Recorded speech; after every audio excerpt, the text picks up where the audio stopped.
So we should be live on YouTube. If anybody has any friends or family that are watching, maybe check in with them, make sure they can see it. I see it on my end, but.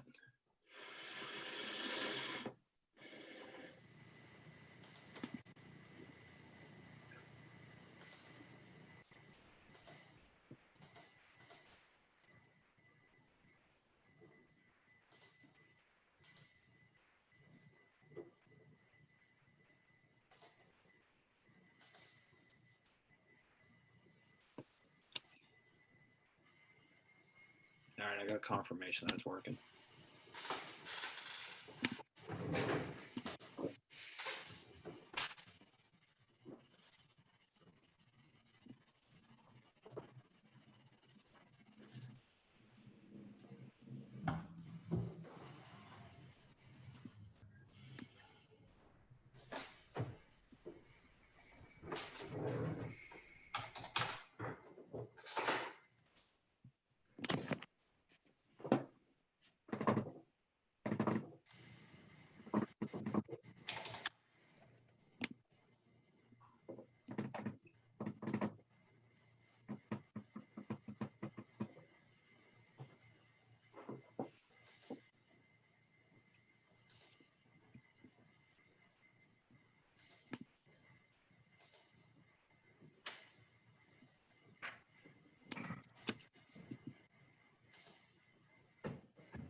I have Tony working on that now, Paul. Great, thanks, Tom.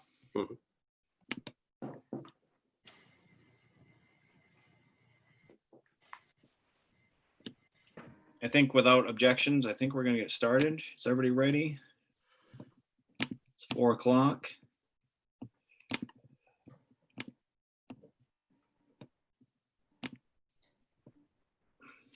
Okay, it's 4 o'clock, so we will start the Town Council Budget Workshop. I have just pulled the agenda up here for all of us to see.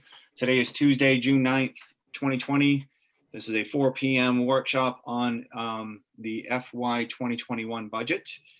So I'm going to call this meeting to order. Those present, I think I can look in my gallery view and see that we are all here. So I will count that as acceptable. I'm just going to read through the budget, the agenda to get us all situated on where we're going, and we'll take it from there. First item is a progress update on the Finance Committee budget review process. Second one is an adjustment to the use of fund balance. Tom will lead us through that. Third one is establish a final tax rate target. And a fourth one is to establish an updated town and school budget expectations. And this workshop, I believe, is born out of the fact that we've been circling the drain, so to speak, for several weeks, and we haven't got together as a body to be able to discuss where we are individually and then hopefully collectively as a body. I purposely, pretty much every member of the BOE Finance Committee and Administration is in the audience. Sarah Layton and I talked, and we thought that it would be best. I'll present the school side of what we have. Of course, that they're available for questions. I just wanted to try to keep this workshop focused on us as a body and where we are as the budget. So the reason why there's no BOE members here is simply because of that, but they are more than welcome, willing, and able to be promoted to a panelist and answer any questions. But I wanted to try to avoid this turning into a 2-hour Q&A session. I really feel like the 7 of us haven't even really talked to each other about this. So I wanted to make sure we had ample time to do so. So with that, agenda item number 1, I don't know if Tom or Peter want to tee off agenda item number 1. I'll leave it to either one of you gentlemen. So. Well, Peter, you and I have not talked. Sorry, Tom, go ahead. Well, I'm pleased to let you go. I was prepared to take the full council through kind of the pending items, if that's helpful. Okay, that's great. Go ahead. All right, the council in its ongoing review of the budget, they are meeting every Tuesday, actually at this time. And last Tuesday, I presented a list of further recommended adjustments. The Finance Committee took no action. But what I'd like to do is provide an update to the full council regarding those. And even since then, there have been a couple of additional changes that I'd like to walk through. So Paul, if you could pull up that, share the screen and pull up that first slide. Yep. And Tom, can I just jump in just for a second? When you said, sort of just for the public, part of our process as a finance committee, we've been going through the budgets, we've been having conversations. Usually we don't make recommendations until we conclude our review process of all the departments and all the municipal numbers. So it's not that we didn't appreciate bringing forward, it's just a matter of our last meeting will be to go through the budget. Yeah, I beg your pardon. Certainly correct. A pretty mature list at this point, happening across our country. We had really think it's something that we need to double, and I think huge impact, certainly given the times. So that's an actually add in for appropriations. We have been carrying right along full-time cost of living increases, and I simply failed to bring along the part-time component associated with that, just for equity. And so there's a $45,000 reduction associated with that. And then the final adjustment on the appropriation side that's changed since last week, though we had removed the expected revenue, and this would be support from the school department for a reduction of one IT staff member, we didn't remove the expense. So essentially those two wash each other out, but I think it's important to carry that along. It may interest the members of council on the revenue side. Last week, I did bring forward some further adjustments on excise tax. So that's going down by $150,000. I'm pleased to report we continue to do very well. Again, we're open to the public 3 days a week, and there has been brisk activity. Yesterday was a little less, but I can tell you there was always someone in line. It just wasn't spilling out into the council chambers. So we're confident we'll meet budget, if not exceed budget, in that regard. And then also last week, we're able to bring forward with a fair degree of clarity reductions for community services based on program decisions we've made. And really those centered around deciding not to do summer camp this summer, canceling Summerfest and senior programming through at least the summer months till September. So we considered the effects on both expenditure and, more importantly, effects on revenue. And the net loss, if you will, would be $188,000, and we brought that number forward. The final piece I recommend we change. I had been carrying about $730,000 in fund balance, and I've represented that this money would be monies represented in the current FY20 budget. I recommended these in late April, and we've had some experience and made some decisions since then that have affected this number. So just the community services decisions alone is about $200,000 that I think we need to lower our sights on. And then we continue to have some legal expense in spite of our best efforts. And there's a impending abatement that I'll bring to the council at your next meeting for your consideration. So all things considered, I think we ought to lower our sights considerably and down to a $400,000 use of fund balance, or otherwise a reduction in expected use of fund balance of $330,541. So the net effect of all of those additions and subtractions, and I think it's quite comprehensive at this point, is about $190,000 further downward adjustment to the budget.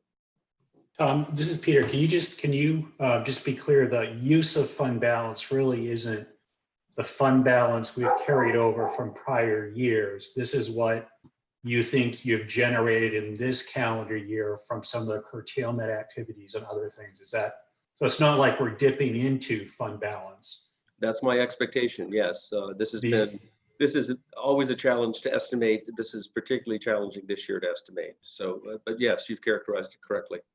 And I think that's an important distinction. This is savings you've realized from budget by looking at the expense lines and some things breaking our way. It's not dipping into reserves of prior years. That's the expectation, yes. Yep. And then beyond that, if you flip to the next screen, though, I really am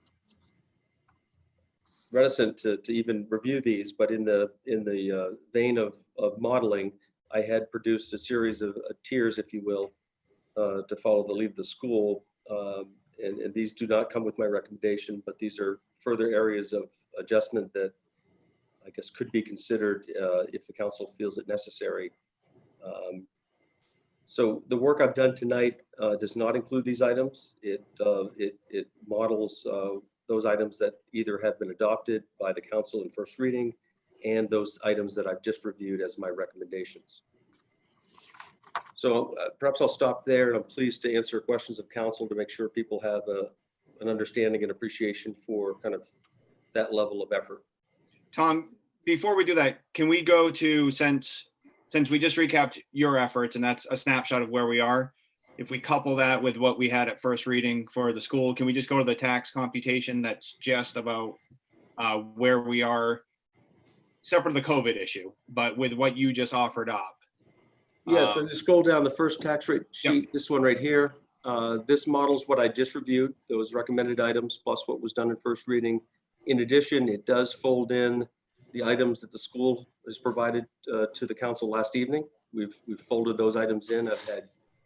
I asked for some clarification, but had no involvement in modifying that. So I was just interested in reflecting what that looks like kind of this point in time. So you'll see the municipal budget on a net basis is down 0.6%. The school is up 1.8%. And as Paul is showing at the bottom, it models at the mid-range a tax rate increase of 1.16%. Okay, so I think I'll pause there for a moment and take any questions for Tom or any discussion on the town side update. Council Hamel?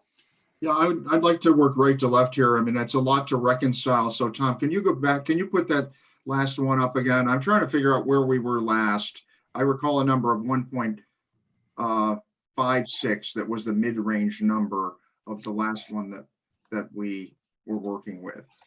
Is that? No, I produced one last week and things have changed, but that one was at 1.02% as of last week. You may be recalling at first reading, Yeah. You were closer to that 1.56. That number sounds familiar. So, and just bear with me for a minute, because what I'm trying to do in my own small mind here is to track, the journey of the various versions here. And I realized we were going to go up and down, but so we're 1.56 as a mid-range mill rate estimated budget for the town, all in muni and school. We dropped to what was it again? 0.02.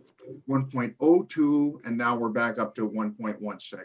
Just appreciate that each of those points in time, we're not necessarily considering all the relevant information. Right. For instance, last week, I did not have any information from the school, so I was simply carrying forward what you did in first reading. Okay.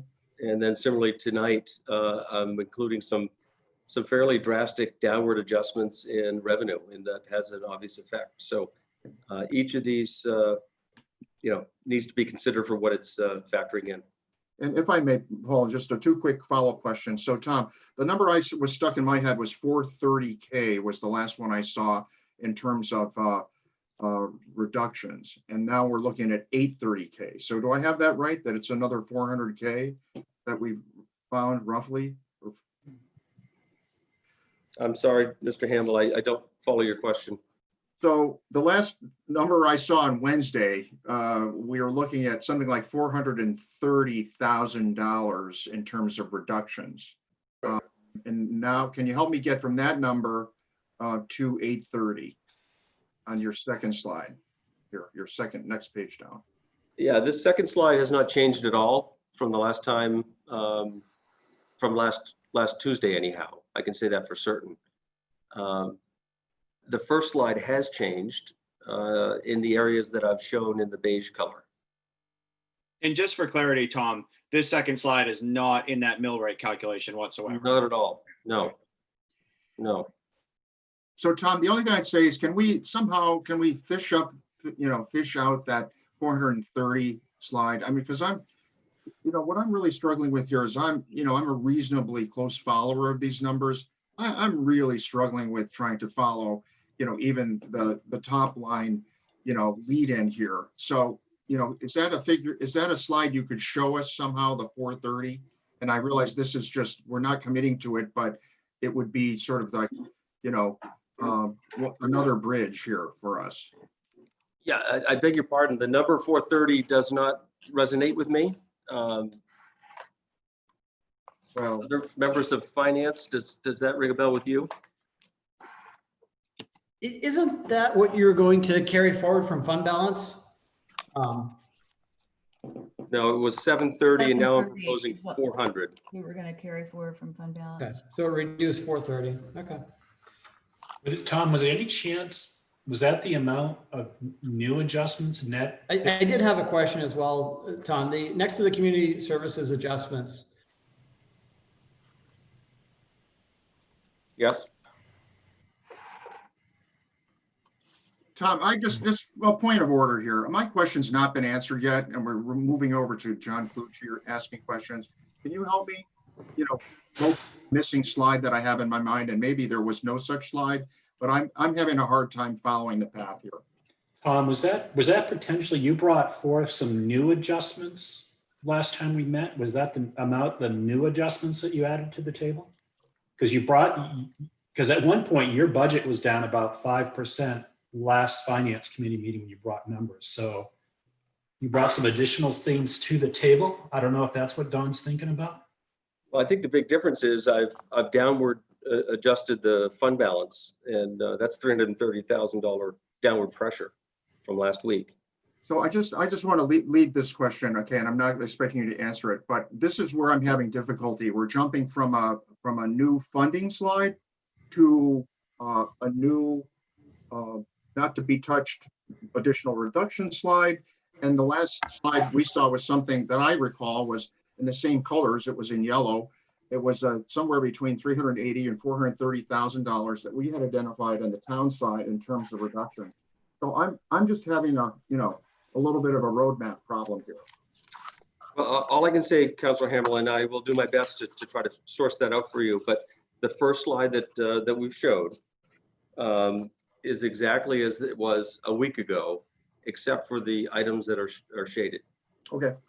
Those are updates over the course of the week. Okay.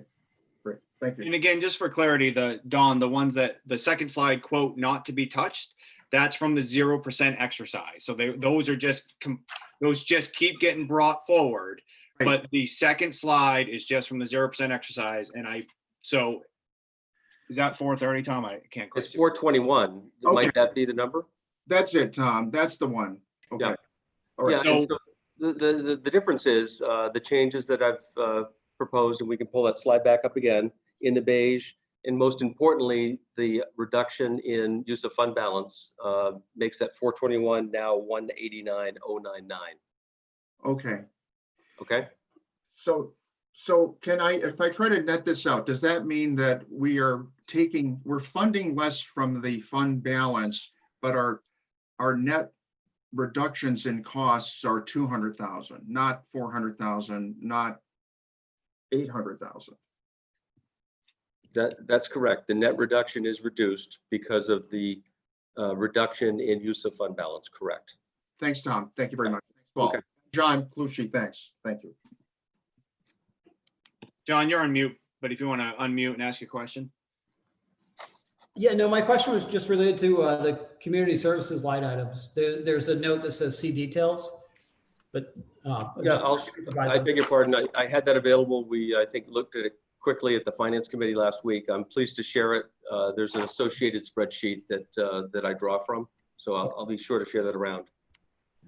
Tom, and just because we have a large audience watching us today, so I'm asking questions that I think I know the answer to, but I am trying to make this easier for the public to follow. About a week ago, we were at 1.02%, but since then, what has moved is we canceled summer camp, so we've lost some significant revenue on that side, and you've also adjusted down what we're carrying forward as fund balance. So that 1.02 is now, I believe, 1.19. I know there was a couple other things in beige that we had, but that's the difference from last week's one. We were right at 1, if I recall correctly, percent, and now we're at 1.2. Yeah, and again, the other difference is last week I was doing nothing on the school side. All of the changes were directed by my proposals on the town side. What we've just looked at tonight considers both those factors together. Perfect. Thank you. Councilor Gleisting? Yeah, so I guess you have lumped in the TIFs, the CEAs, the homestead, and the BETA. Is that right? All in one line? We were asked to simplify the form, but I assure you all of the detail still exists. We just truncated a couple of those lines to make it easier to read. So, yeah, I guess it's in the eye of the beholder, I guess. So on, Well, you can speak to the chairman about that. if we have to pay, okay, well, I will indeed. It needs to be broken out. I can speak to the chair about quite a bit. It's quite confusing. So TIFs and CEA, the TIF was, we're going to owe about 1.271. I mean, the CEA, we're going to owe to the developers 1.271 million. The TIF was 179. And so even with those, then we're saying we're expecting a 22% increase in revenue from, I guess, just taking into account the homestead exemption. Is that what we're saying here? And the BETE. So the homestead exemption was up 51%. And the BETA was only at, it's pretty much even. And we were going to owe the credit enhancement TIF was up 33%. And the tax increase was up 46% before this. So we're saying that's kind of be a 22% increase based on what the state's going to give us. Is that correct? Again, that's considering 4 different broken out line items, and I'm pleased to provide you that detail. It sounds like you'd like to see it. I'm sure the detail's in here because it hasn't changed, right? From April 29th. That's the one I'm looking at. That should be no different. These factors are changed slightly depending on the final mill rate, but I suspect they have not changed in that period, no. So then we're expecting to get 11.7% more in state municipal revenue sharing. And did we adjust the overlay at all? We've lumped all that together now too. Did we adjust the overlay from 200,000? I have not, no. Okay. And so right now the school is up as of the reading on the first read, the school was up, I believe it was the operating for the school was up by 3.1%. The school is now up 3.3% from the May 6th reading, not including the COVID. I'm looking at that. And so the dollar amount difference, when I did that dollar amount difference, it's something like, oh, you bear with me here. We do all this stuff on the fly, so it makes it really hard to run any kind of numbers. But the original school number was 53,068,073 as of May 6th. So if I take 53, 132, 172, if I did it right, minus 53,068, I think that's 073. So there's an additional 64,000 in what the school is requesting from May 8th.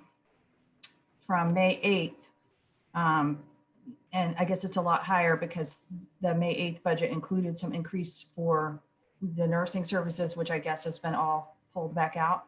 Is that the understanding of where we're at with that? Counselor, your question is extremely complicated. I think it may be best for us to go through the school slides. Some of those answers are there, and I'm not trying to be evasive, but the changes affect operating budget, capital budget for school. And so, yes, your answer is correct. I think the exact number is $64,099 is the difference on the operating side. But then there's a more notable change on the capital side that they're suggesting. Okay, but I think the May 8th operating side included more nurses. And as I understand, that's been pulled out into the COVID number. Yes. Yeah, Yep. Yeah, I think that's an accurate statement. Yep. So their since second read, their operating budget has gone up by how much? That's what I mean, since first read, that's what I'm trying to find out. It's gone So up by take the 60. COVID package separately, which is, I think is good to do. How much did their operating budget go up? $64,099. Yeah, but I don't think you can say that because the original 53,068 included more money for nurses. Yeah, it does. I thought you just said leave COVID out, but yes, that's essentially how they were able to do it, that they removed $430,000 in COVID Gotcha. expenses. Yeah. Okay, so they've increased by 64,000 since first read, and then another 500,000 are they asking for? 556,000 for COVID. And I did have another question on that, and I don't know if you've heard this, Tom. I'm not putting you on the spot, but at the original part of their budget, there was 114K, if I remember. That might not have been right number, but there was a little bit of COVID relief money that was coming through. I believe that was built into May 8th numbers.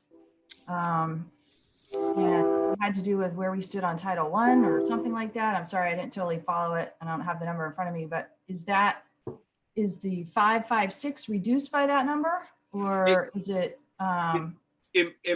You know, I will gladly have Kate Bolton come ask these questions. I think, because I believe your questions are for Kate Bolton more than Tom. Would you say that's accurate? On that, I was just, because you brought up the mill rate sheet, I was trying to figure out the mill rate, but I guess my questions for Tom is, at the last FinCom, we talked about using some beach reserve money. Is that off the table? No, there's $30,000 in beach reserves to offset beach enforcement.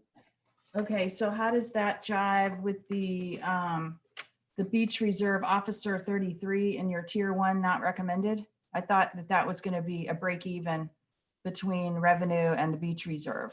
It is, but we're looking to bring in additional resources to further offset expense. So that would be someone different, another one. And so what's the tier 1 cut then? I guess I don't understand. That's not recommended. I thought they had the same coverage that they have now based on what we did. No, my proposal was to actually continue providing enhanced coverage at Higgins Beach. And that's the extra $33,500. And we've actually implemented that plan. Staff is working as we speak. In addition, I've proposed that we bring in $30,000 of beach reserves to offset all expenses, not necessarily Higgins Beach related. So I'm sorry, is that in the mill rate or it's not in the mill rate? That's what I don't Yes. understand. Yes, everything that I've presented on my page has been included in the mill rate calculation. Oh, in the tier 1. Okay. No. That's what No, only on the first page, those recommended items, tiers 1, 2, and 3. I beg your pardon. I thought I'd been very clear that I don't recommend those, and therefore they are not included in any of my modeling. Right. So who is this beach reserve officer then? And then what about the offsetting? Is this additional coverage, then more coverage than normal? Or I guess I'm not following. In tier 1, you're saying you don't recommend that we cut a beach reserve officer. But I thought you just said that we're putting in the offsetting. Why is this even on the list, I guess? Because I thought that was a break even. We were keeping the coverage the same, taking 30,000 from the beach reserve. Because it's an option for you if you wish to go there. I don't recommend it for the very reason you say, that it covers itself between meter revenue and fines. Well, if I could add something Okay, too. good. But you're saying the beach reserve number is already in the revenues? Yes, Counselor. So I thought the beach reserve revenue that we were taking was to cover this 33,500 in tier 1. So that was just an amount to just reduce the budget, the 30,000 from the beach reserve. And we are doing that this year, in the current year. I believe it was Counselor Hayes that pointed out and asked the question why we aren't including beach reserves in this FY21 budget. I think it's also important to realize that again, the second page, which is the not recommended, which I don't think we've actually discussed too much about anyways, that was created before this Higgins Beach solution was even considered and suggested by Tom. So we're looking at something that was produced about a month ago, whenever we met for our 0% workshop. That was produced and has not been changed, because we haven't really dipped our toe into that, so to speak. So I think so the series of events that are referencing has happened after that was created as well. So where was the per diem time that was originally called, I guess mistakenly, the Pleasant Hill Fire Station? Where's that? It's included in third item under appropriations on that front page. Yeah, and pardon me for not seeing it. And when you get stuff like 5 minutes before and you're trying to finish up a work meeting, it's impossible to review anything. So it's great that we all have to look stupid going through stuff real time, but that's the world we live in right now. So Betsy, would you like to suggest that we adjourn the meeting and meet at a later? yes, I would. I Okay. absolutely would. Fair enough. Is there any temperature to adjourn the meeting and meet at a later date? I am a hard no. And Don? I have a question. No, not yet. Would we like to adjourn the meeting? I'm a no. Mr. Johnson? Okay, so 4 of us are a no. We've settled that issue. Let's move on. Are there any other questions for Tom? Mr. Hayes? Yeah, it wasn't a question for Tom. It was just Paul just kind of wanted to add a little bit of color to what you said. I think, Tom, correct me if I'm wrong. I think some of that budget zero exercise, Tom, you did bring forth some additional recommendations, which we did adopt. These are the ones that you said to us, you were meeting the spirit of the charge, but you said everything else you begrudgingly recommended. But these are ones where you said, if there's any way you'd really recommend not doing them. So that's why they're on sort of this list. So Paul, I just wanted to clarify, we did some of that exercise. Yeah. Do some of the things Tom did. I think that was what Don was referencing. You found a couple additional $100,000 or something, didn't you, Tom, in that exercise? Yeah, and in all likelihood, I probably shouldn't include this at this point. It might be a distraction. I guess I was including it because the work was done and I wanted you to know that the spirit of the request has been met. But you're correct. You've characterized it perfectly.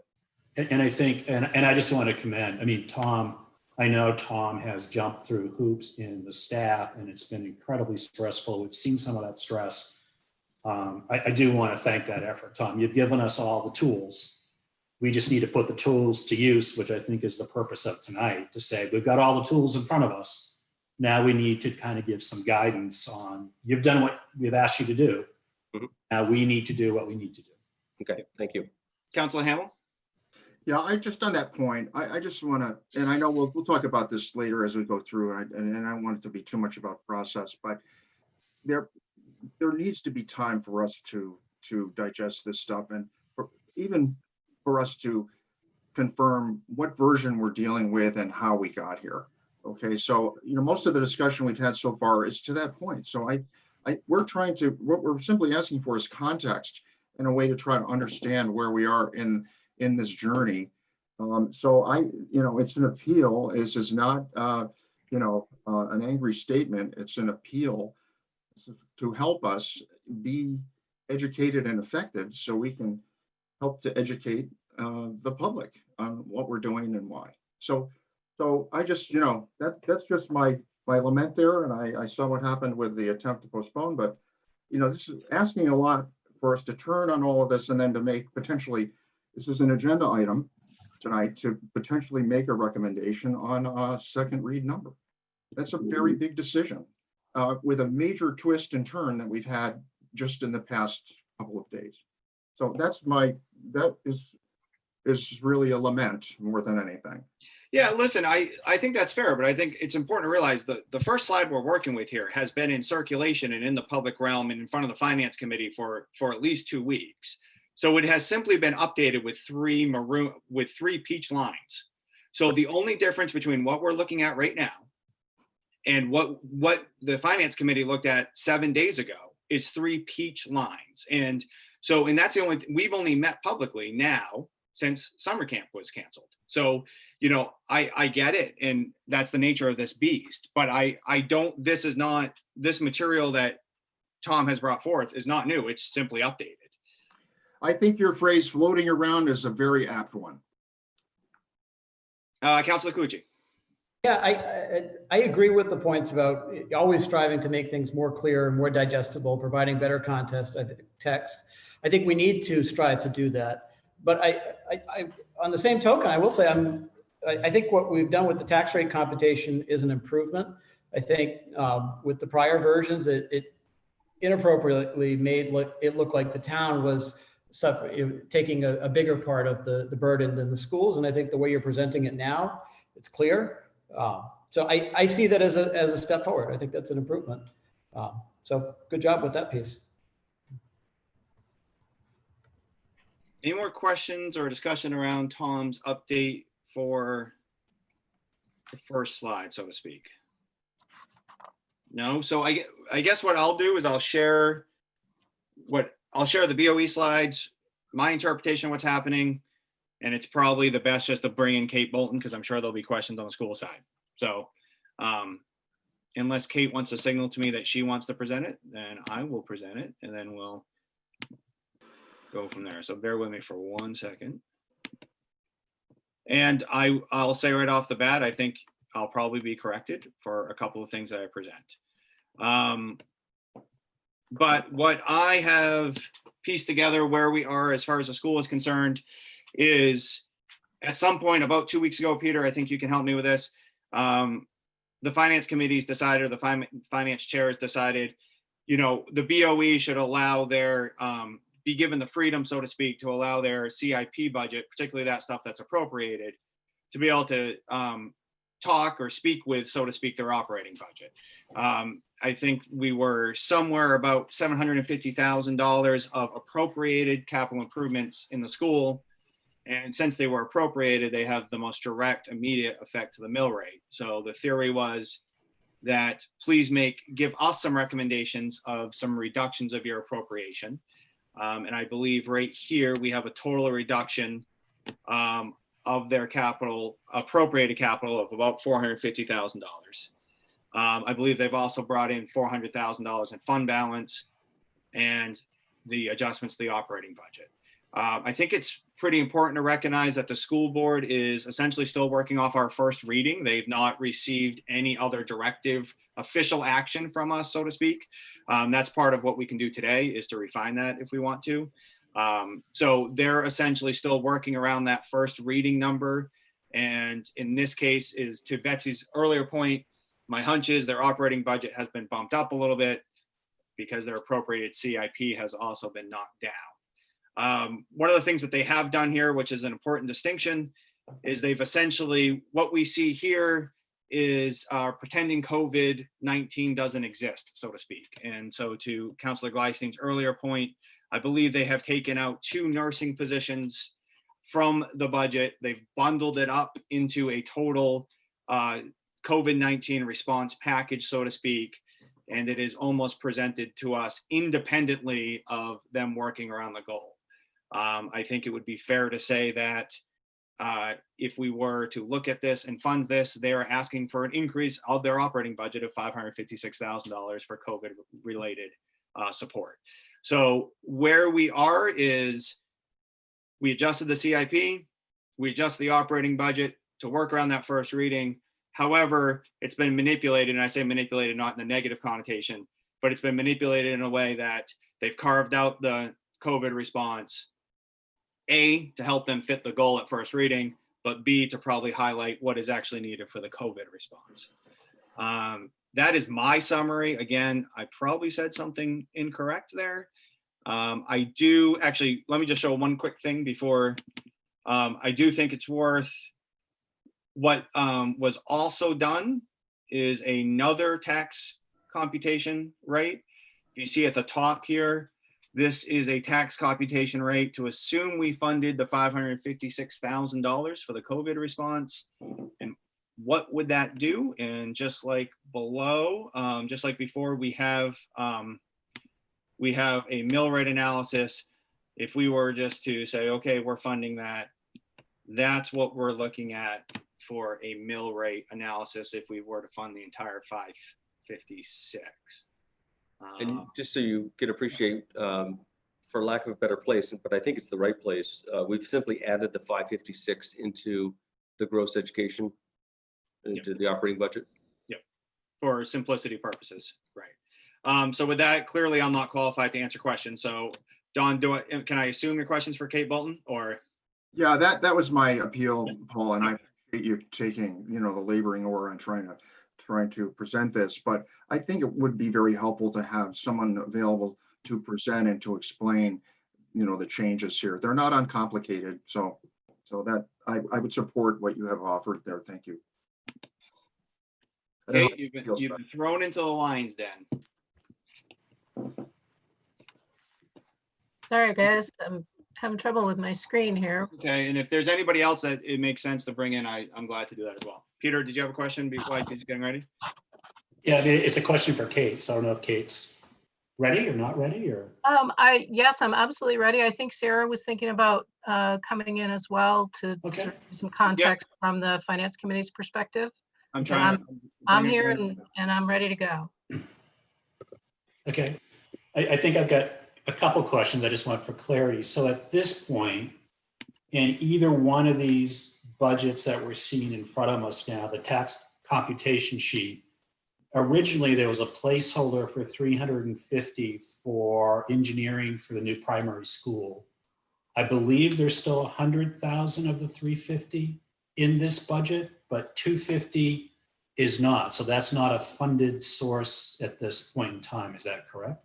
That's correct. There was only $100,000 budgeted in the budget that you folks looked at first reading. So the conversation was around adding to that to enable us to actually achieve the scope of that project with the updated numbers that we'd received on that. But at this point, we have our $100,000 that we put in for first reading, and we haven't made any changes to that. But what's the plan for funding that if that engineering work's done next year? I think I'm going to let Sarah jump in on that one as well. It's a big conversation. Yes, sorry. I have my, oh, can you guys hear me? I'm hearing a lot of feedback. We can hear you. Okay.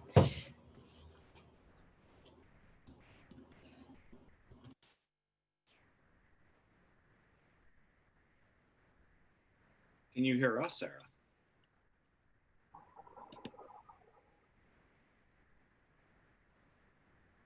Maybe not.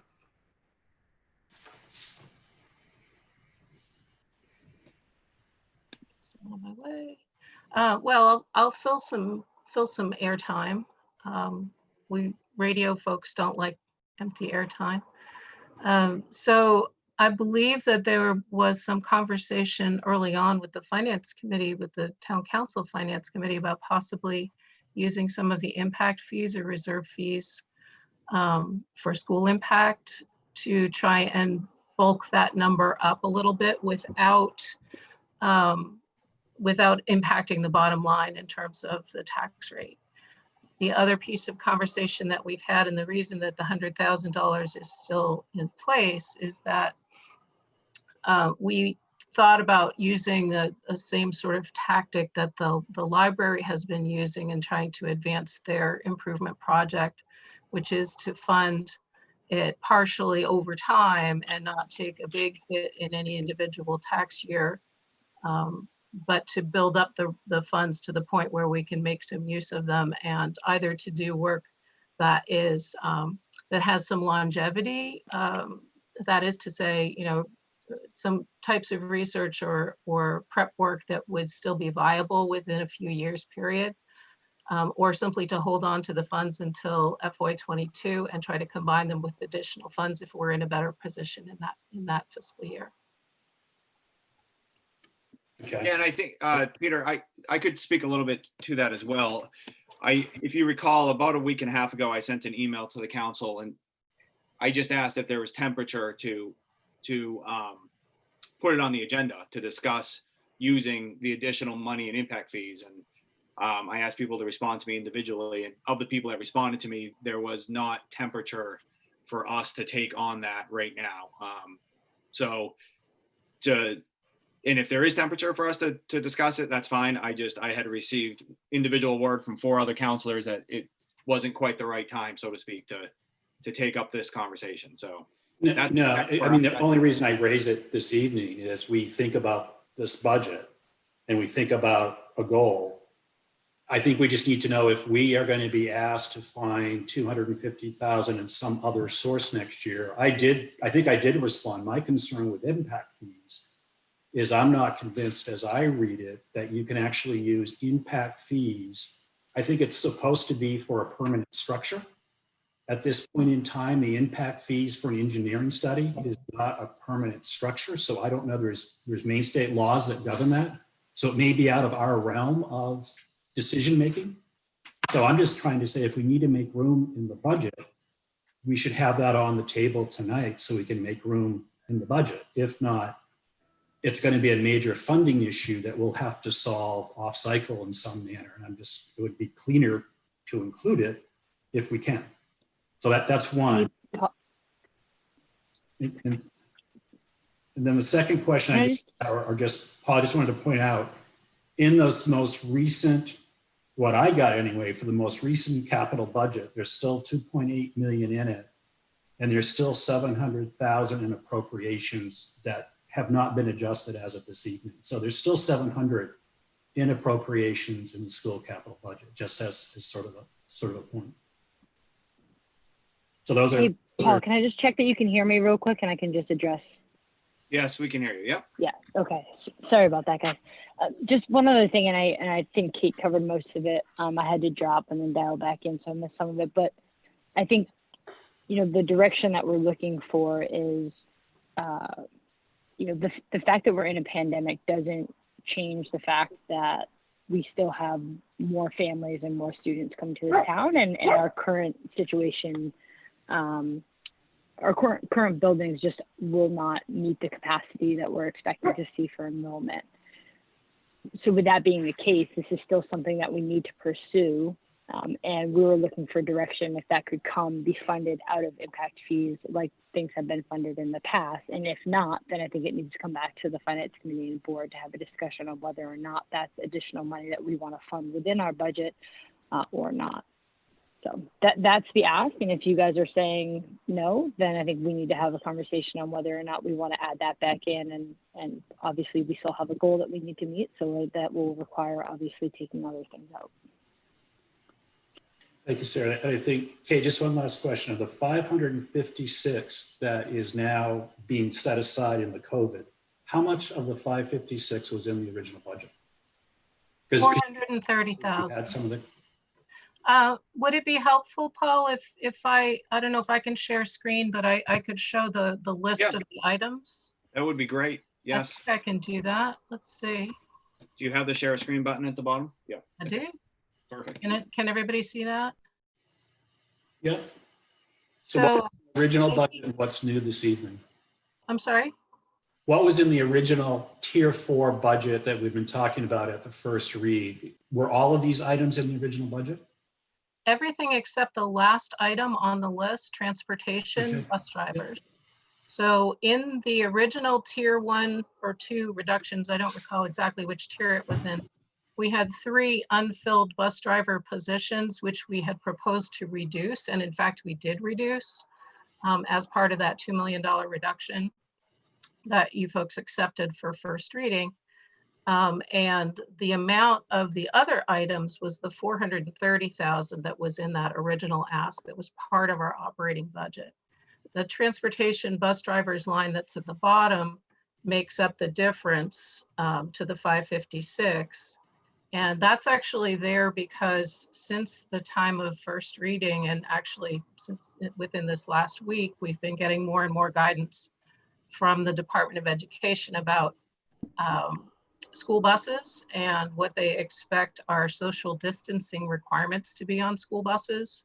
If and when we get back to school in the fall, So having additional drivers is actually going to be more of a need than what we had originally expected.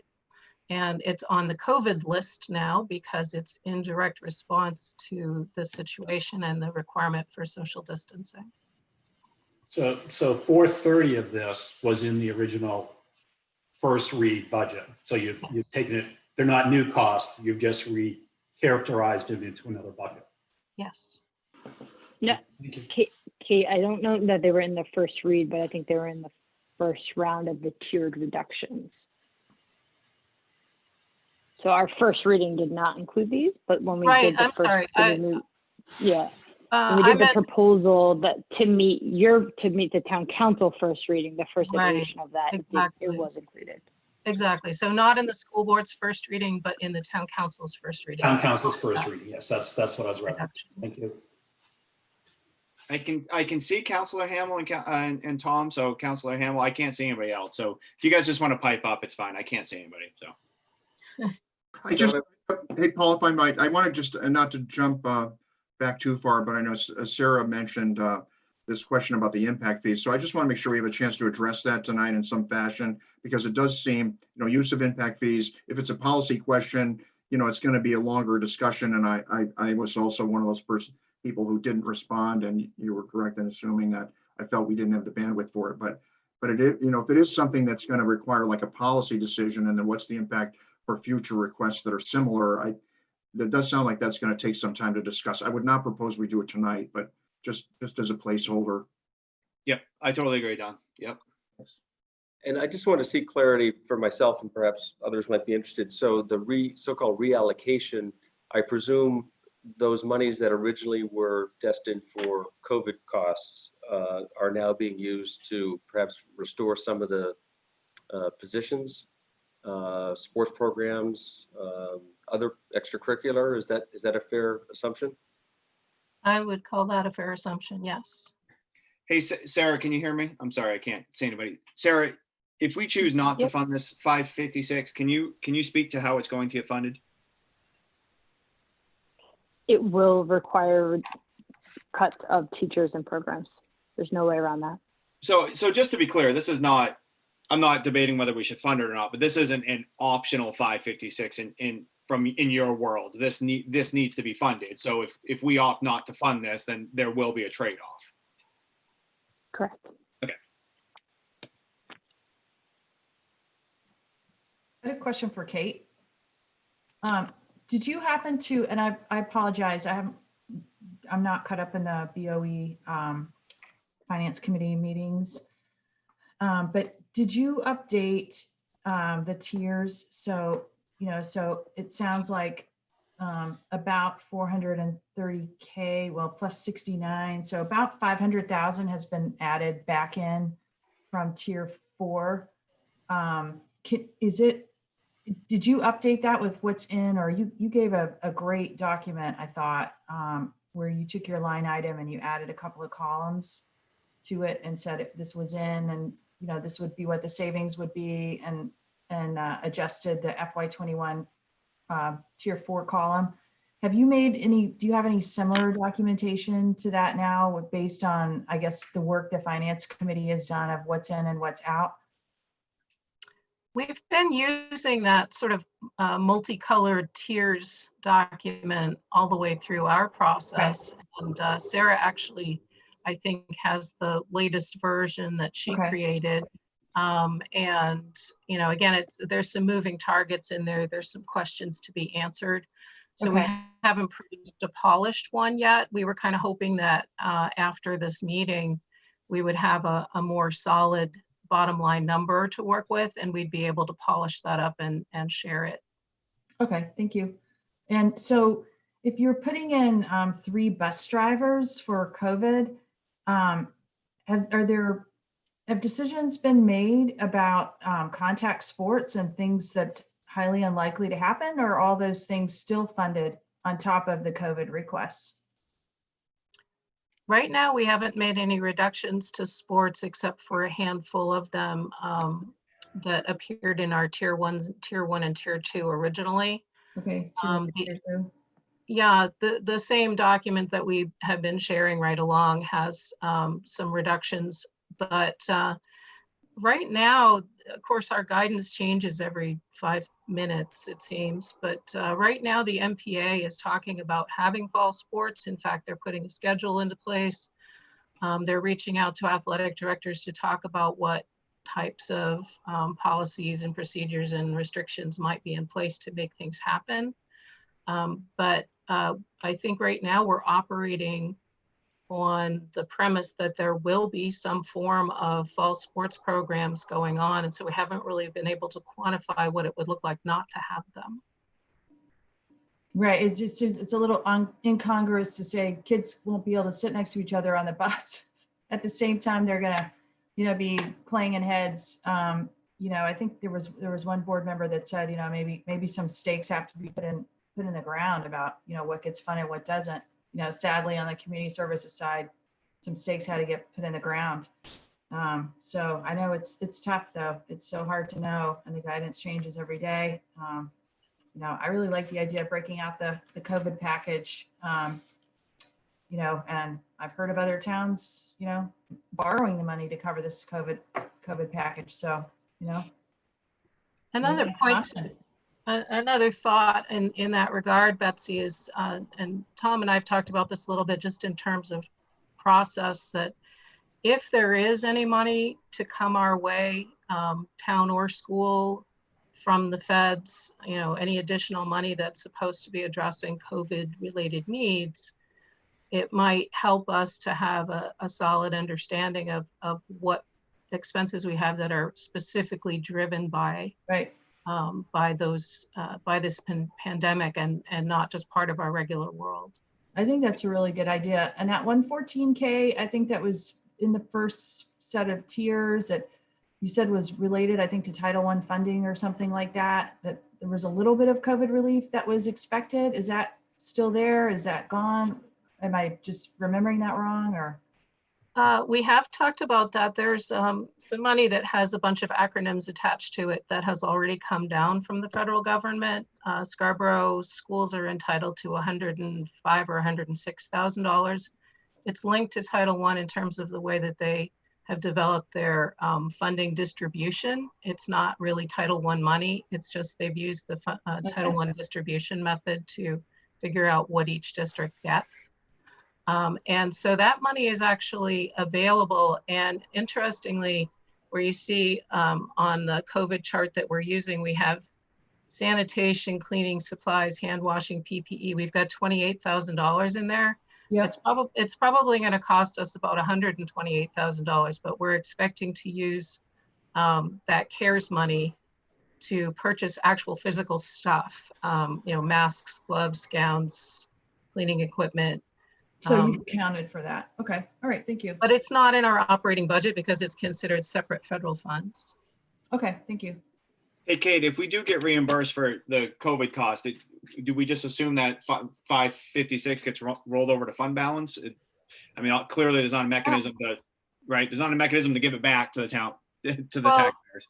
Right. The mechanism is that the next year we don't ask for so much. In a sense, it is a mechanism to give it back to the town, but you're right. And of course it would depend on timing. If we were to get a telegram tomorrow that says, hey, here comes your money, that would allow us to make some decisions up front. But once the budget for the school is validated and we're moving forward, then you're absolutely correct. It would, if it was unused funds, then it would roll forward. Yep. Hey, Paul, can I just make a quick clarification, just because I think there are a lot of people watching from the public. Any of the activities or sports that were in the original proposal to be reduced have actually been restored by the Finance Committee. So as of right now, we have restored all of those athletics. But further, to my earlier point, if we had to fund this $556,000, we would have to make reductions in sports. Hey, Sarah, I got Councilor Johnson. I'm going to ask a question and then your question. Sarah, can you just speak to the way? Can you just give us the quick bullet points and what your guiding principles were? So, for example, I'm pretty sure you eliminated some positions that didn't have a human in it, but you've You've maintained the ones that do the sports. Can you just give us some of those highlights on what this does and what it accomplishes? Yeah, so our general approach was one, just to listen to the feedback that we've received from the community, from our teachers, our staff, and the administration. We got a significant amount of feedback on sort of the impact cutting sports and after school activities would have. And then in addition to that, we wanted to prevent cutting any existing direct positions that have a direct impact on students, so primarily teachers. You'll notice if you know in the latest round, there are some positions that are either retirement or currently unfilled that we're saying can remain unfilled. So although that's technically an FTE, would not result in a layoff because it's not an existing employee or it's a retirement. So that was our general approach. If that answers your question. Yeah. Yep. Councilor Johnson, did you have a question? You raised your hand. I don't. That was actually just a general question. I was curious, every time, it's questioned what happens if we don't fund that, the answer always is immediately we have to cut teachers, which is, an emotional topic for everyone. But I'm sitting here looking at your cap budget and there's still an awful lot of appropriated money there. So general question, you're going to tell me you're going to cut teachers. Are teachers worth more than facility support? Or not? I mean, have we gone back to that sit and just with the sharpest pencil you can possibly do, say, what can we defer for a year? What can we go without to absorb the 556? Again, general question. I don't understand why we have to immediately go, we got to cut teachers, because it raises a lot of emotions with a lot of people, myself included. So maybe the question, go ahead, Sarah, I'm sorry. Sorry, Ken, do you want to finish your question? No, go ahead, I'm sorry, I'm done. Okay, I wouldn't say that we're immediately going to teachers. I just think it's inevitable. I'm not saying that the entire $500,000 is going to be of teachers, but that's a lot of money. And we have looked at the CIP budget, and I'm sure if required, we can go back and take another look. But the things that are in there that are appropriated, so again, have an impact on the tax rate, which was the goal that we were given, would also have direct impact on students. So if you go by our guiding principles, that being one of them, there are things in the CIP budget that would certainly have an impact on students. Now, it's a nice talking point to say, that we think things are more important than teachers, but I don't think that's fair. And I would appreciate it if we stopped using that line, because that's certainly not our strategy or our approach. Okay, I apologize. That's what I heard from you. So I apologize. Misheard it. Any other questions for Sarah or Kate? So when I kind of rolled up the budget, and there's been a lot of changes since I did it, does this sound about right? There's about, not including health care, I guess, because taking that whole department out of it, there's about $800,000 or $900,000 worth of salary increases in your budget. Is that about right? When I rolled up the different salary changes, that's about what it seemed to come to. That's not all people getting increases, but new positions, I guess, and cost of living and that type of thing. Does that sound about right? When I rolled up the different categories, taking out the healthcare, that's about what it came to. I haven't actually done that math, Betsy. I could certainly do it for you. Yeah, that would be great, because that's what it looks like. The salary increases are coming in. I know there's been a lot of conversation about whether or not there would be some movement on the school side, like we've had on the town side, of a 6-month no COLA, things like that. That probably could maybe even get into another $100,000 or something like that. It seems like no conversation has occurred around that. Is that correct?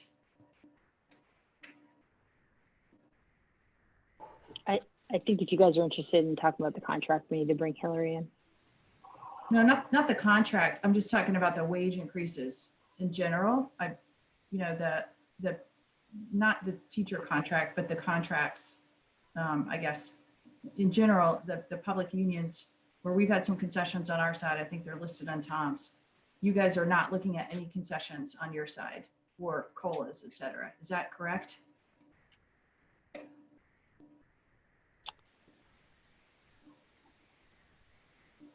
Right now, that the no reductions in COLAs have been built into the budget. So, right. So That's yeah, that correct. rolled up number would be quite helpful. I'd like to see that because, I'd like to see it rolled up on our side as well. Because, we're asking people to do a lot here. And I think we just need to get the best information that we can so that people can figure out, if they support this. So Betsy, can I just ask, when you're talking about rolling up the numbers, you were looking at the detailed GL account line item budget? It said salary or wages. Yeah. Anything that said salary on it? Okay. But not the healthcare. And actually, maybe not even special ed. I don't remember, but I can't remember. I can send it to you if you're interested. Okay, yeah. So if you have something that you've already worked on that you'd like me to update, that'd be. I really appreciate it. I find your information quite helpful. So yeah, I'd be happy to send it. Thank you. Cool. Any others? No? All right, guys, I'm gonna kick you out and pull you in if we need you again. Sound good? Cool, thanks. Okay, so item number 3, you have to excuse me. I have lost my agenda.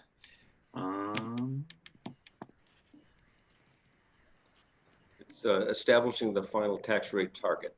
Thank you. So obviously, before we jump right into that, I think let's set a clock and have 15 minutes of just conversations of what we heard and processing what we heard. I don't jumping right into a final number I'll start. I think Betsy, your question, I agree with. I think it's a little bit, first of all, the 556 COVID fund, I think is a good way to frame it, but then that's essentially a $550,000 ask. And, I maintain to be I'm still a little frustrated because we have, I think, everywhere from our non-unions to our librarians to Tom's bonus to, I think at this point, every one of our unions. I think we've been able to recapture some help in those aspects. So, my initial reaction is I don't have an appetite to today fully fund that 556, to be 100% honest. That's where I am. I think I've been pretty clear. I've been around the 1.5% place this whole time, and I think 1.2 is a pretty good spot without the 556. And again, I'm just talking out loud to start the conversation. So, Jean Marie. Yeah, it's funny. I was thinking I would split that 556 with the school. Again, I'm also in the camp of a 1.5. I'm not sure what that number looks like because I'm not that fast with the numbers when I'm trying to pay attention to something else. But and I think Betsy's questions regarding the COLAs were pretty much right on. I mean, we have seen sacrifices all over the place. And I'm just curious as to what the schools may be able to come up with. And if we say, well, we're willing to give you X amount, but you've still got to come up with whatever, maybe they do some more thinking along those lines. So that's where I'm at. Anybody else? Mr. Hamill? You're on mute. Oh, there you go. Thanks. Yeah, I am wrestling with this. I mean, there's an expression called, it's all about managing expectations. Well, my expectations were really quite different. I expected we were trending down. The number was trending down, and oops, pop goes the weasel. COVID again, and it goes up. Okay, so that troubles me. And also, I think a couple of the points that others have made. We we have really worked diligently, and I know we've gotten a lot of feedback from the public, some quite pungent, some reasonable, and lots in between. And we appreciate that, but we're working hard to try to set an example and to drive to a place where this is going to be acceptable, not agreeable, but acceptable to everybody. And I have to say, I thought we were making 2 steps forward. Now we have 1 step back based upon these numbers that I'm seeing. And I think I have questions about the COVID assumptions. Is there a chance they might be relaxed? Even the governor relaxed the return to work requirements. Now, all you have to do is, you don't have to self-quarantine for 14 days. You just got to sign a statement that you've done that. So is it possible that the COVID requirements may also be relaxed or not as stringent as we understand them direction to be today? So I'm not comfortable trying to set a number at all, and I'm not comfortable with, where it's trending. And I'm still struggling with our partners on the school side. Really, I had expectations that they would at least be walking with us, side by side, and I don't see that so far. I'm sorry. Counselor Hayes? Yeah, I guess we're on, a couple things. And it is a recognition. This is just really strange times. And the goalposts have been moving and they've been moving. Just there's a lot of events out there.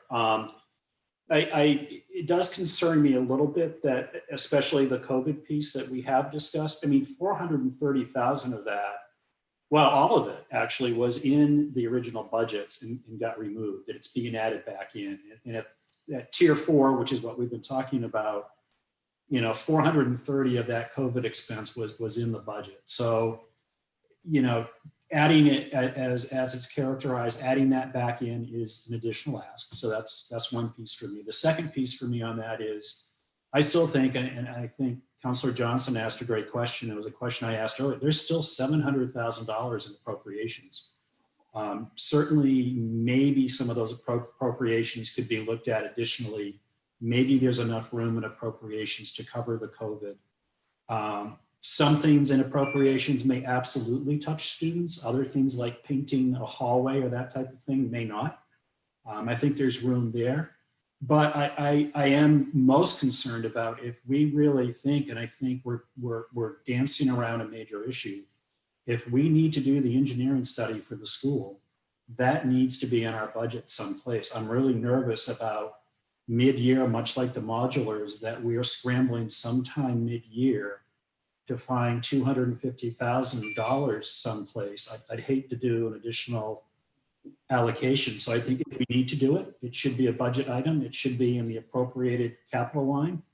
And we need to make an allowance for that it's in this budget that we do at second read if we think we need to do the work next year.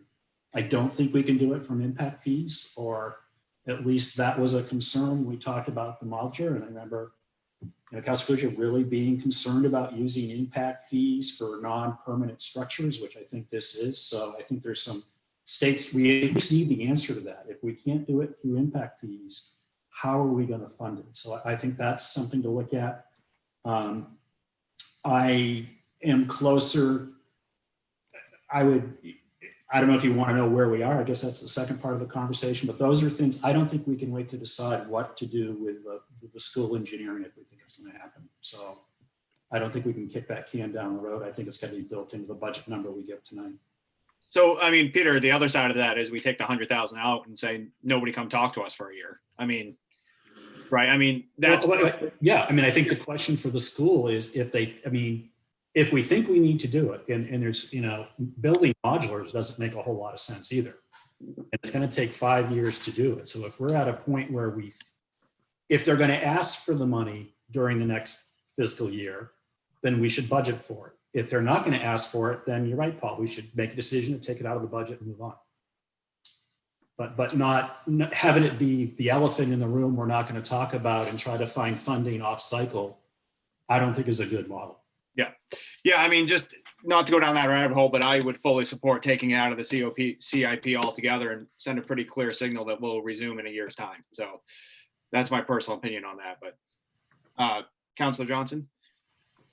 Yeah, the engineering is for the new school, is that correct? I'm sorry, I have to backtrack just a hair. The engineering is for the new school, That's Yeah, correct. yeah, they need 350 for the new school.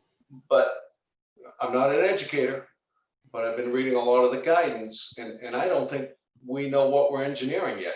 Isn't that correct? I mean, a lot of people are starting to think this may be definitely a new mode of teaching, a blended, staggered days, some remote learning. So, I mean, how do you engineer to something that you don't understand what it is yet? We definitely don't do that in software, do we? You gotta define it and then we'll design it. But anyway, so yeah, I would, I'd put it off this cap budget and go into next, because we'll definitely know a lot more by next year. Sorry, Councilor Clucci. I had a visitor. I'm sorry. I think Peter made some good points there. I think, and maybe there's still some time with the finance committee work that's left to, we've already tapped the brakes essentially on all of the major capital improvement projects for next year, but what we haven't done is talk through how we might prioritize or sequence them in a way that minimizes the blip or impact on the tax rate. So I agree with you. I think if it has to happen this year, it should be in the budget. It should be discussed and be out in the open. If not, I am perfectly willing to, let's look out 5-10 years, either through the finance committee or some other mechanism, and try to plan for how we might tackle some of the major projects that are coming down the road. In terms of giving guidance on a number, I've been at 2% from the beginning, and that was with the expectation we might need to work some back in if things don't, flush out the way that we hoped. So I think coming in right now where we're at, basically 1% without the COVID fund and 2% with, somewhere in the middle there I think I could be pretty comfortable. I think that's a reasonable ask of the taxpayer, with the understanding that there's still quite a bit of uncertainty in some of the other non-property tax revenue items, and that those items are going to have to be managed as the year goes on if the revenues don't play out. So I think that's, for me anyways, a comfortable hedge position. Any others? Yeah, John, so which one was that? Was that 2% you said you were comfortable with? Just to. I was comfortable with 2%. I would support a 1.5% right now as well. Okay. Councilor Gleisting? Yeah, so, I've definitely had problems from the very beginning about talking about this in terms of mill rate. I've made that no secret because this is a very strange year. We are still looking at revenue. We're going to have, we should have a new revenue number in very quickly, which would reflect April revenue sharing. And the state may give us what they expected to get. So they're taking it from the rainy day fund, but they also report how much revenue is actually down. So, we're getting more and more information on that all the time. I think there's been a lot of misperceptions about all of that. So revenue obviously was my biggest concern this year in terms of talking mill rate at all. I think even today, with all of the information that is been given to us and put in front of us, and without time to even run the numbers, I'm still not comfortable saying a mill rate. I'm definitely not at 2, but my bigger comfort level would be to be talking about a budget increase for the schools. And I have been in favor of a budget increase for the schools, for the education budget since day one. I never believed the school budget was going to be a 0% mill rate. I think there's been a lot of misperceptions about that. There's a lot of different ways of getting to 0. They're at 3.3% right now without the COVID, and they're at 126%. Well, I'm sorry, 100, let's call it 100% because these numbers aren't broken out, but they're at 100% or so, I guess, on their capital appropriation. So those increases, if I just try to look as best I can, are too high in this year. And so, without the chance to run the numbers, I would be comfortable with a 2 to 2.5% increase in the school budget. That's not mill rate. I'm talking about an increase in the school budget and a much less increase on the capital side. So, again, mill rate for me, I'm not there yet. I haven't been able to run the numbers. Tom's been giving us really good information at the FinCom. We've gone over revenue every single time. I just would like to say, come back, we have to make some cuts everywhere, and hopefully, people can do that. So I didn't mention the COVID package. If I could wave a wand, we'd find a different way to keep the COVID package out and fund the COVID package in a completely different way. I'd love to hear if there's anything creative that we could do with that, because it's unusual and it hopefully is not going to come again. And, the problem I have putting it into the tax rate is that, let's say it doesn't materialize. So we're going to have sports, but we're going to need kids sitting apart on the beach. I just think it's so, who knows what it is right now. In reality, if it's not 556, if it's 2 million, we're going to have to come up with that money somewhere, probably out of the fund balance if we don't get any money from the state or the federal. So I guess I'm just not really in favor of funding it at all right now, because we don't know what it is. And, I think, we got to find a better way or a creative way to fund it. If it's starting to come out of fund balance, I think, early meeting, and you can not have this attributed to you, but I think one comment by the town manager was, this is emergencies or what fund balance is for. So we're taking this COVID, we're peeling it out. We're taking a conservative approach on increases all out the municipal side. I would love to see the school be a little more conservative on what they're asking for. And then we deal with the COVID as it starts to happen. Thanks, Councilor Geising. Councilor Johnson, and then Yeah, I was wondering, what's the latest we're hearing from the governor on that $1.2 billion she's sitting on up in Augusta? Councilor Caterina. The latest is the feds have it all tied up with the rules. I don't know all the ins and outs, but having talked to Pingree's office, King's office, I wasn't able to make the meeting with Collins, so I don't know what went on there. But basically, you can't give COVID money to municipalities of less than 500,000 people directly. So yeah, not go just figure. Feds. Yeah, so it's a Fed problem that they're trying to unlock right now. So stay tuned. That's all I can tell you. Yeah, so there was a really good editorial today by the mayor of Auburn about this in the Portland Press Herald. God.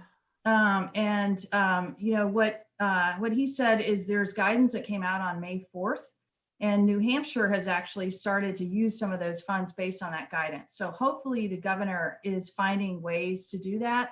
They actually gave some money to municipalities. Anyway, you have to read it yourself. But yeah, unfortunately, it seems like politics is definitely getting involved in this. I think people should call their state reps. They should call the governor's office. We should, at a minimum, doing what New Hampshire is doing and getting these funds out there. It's not that municipalities don't get any of the 1.2 billion. It's that we didn't get it directly from the feds. The money is sitting there with the state. So they've got to figure out how to get it out there. And Jason's letter to the editor today, of course, you can take it for what it's worth, supposedly has some, it's not exactly true what he was talking about with New Hampshire. But that being said, the bottom line is that there are strings to it, so that we're trying to unlock at this point. So there are strings to it. Yeah. Okay, so any others? I think, first of all, Councilor Geising, I agree with a lot of what you said. I mean, I've struggled as well. Putting a quote mill rate goal on this doesn't compute in my brain. But I mean, at some point, I mean, I think the BOE, I mean, are we adjourning this meeting with the status quo? Because if we're looking at that, then I think we're looking at a real-time second reading dealing with this 556 and dealing with, and that's exactly what I'm trying to avoid. I feel like we should come out of here with, maybe it's not the exact mill rate target, but I think if we don't have more clarity coming out of here, we need to start converging on where we need to be. Otherwise, we're going to be at second reading doing this in real time. And I mean, obviously your frustration and my frustration back at you was pretty clear to begin this meeting. If we're making these decisions on second reading, it's a recipe for disaster, I think. So I'm open to suggestions. I mean, the agenda item does say new goal. Yes, Mr. Hamill, go ahead.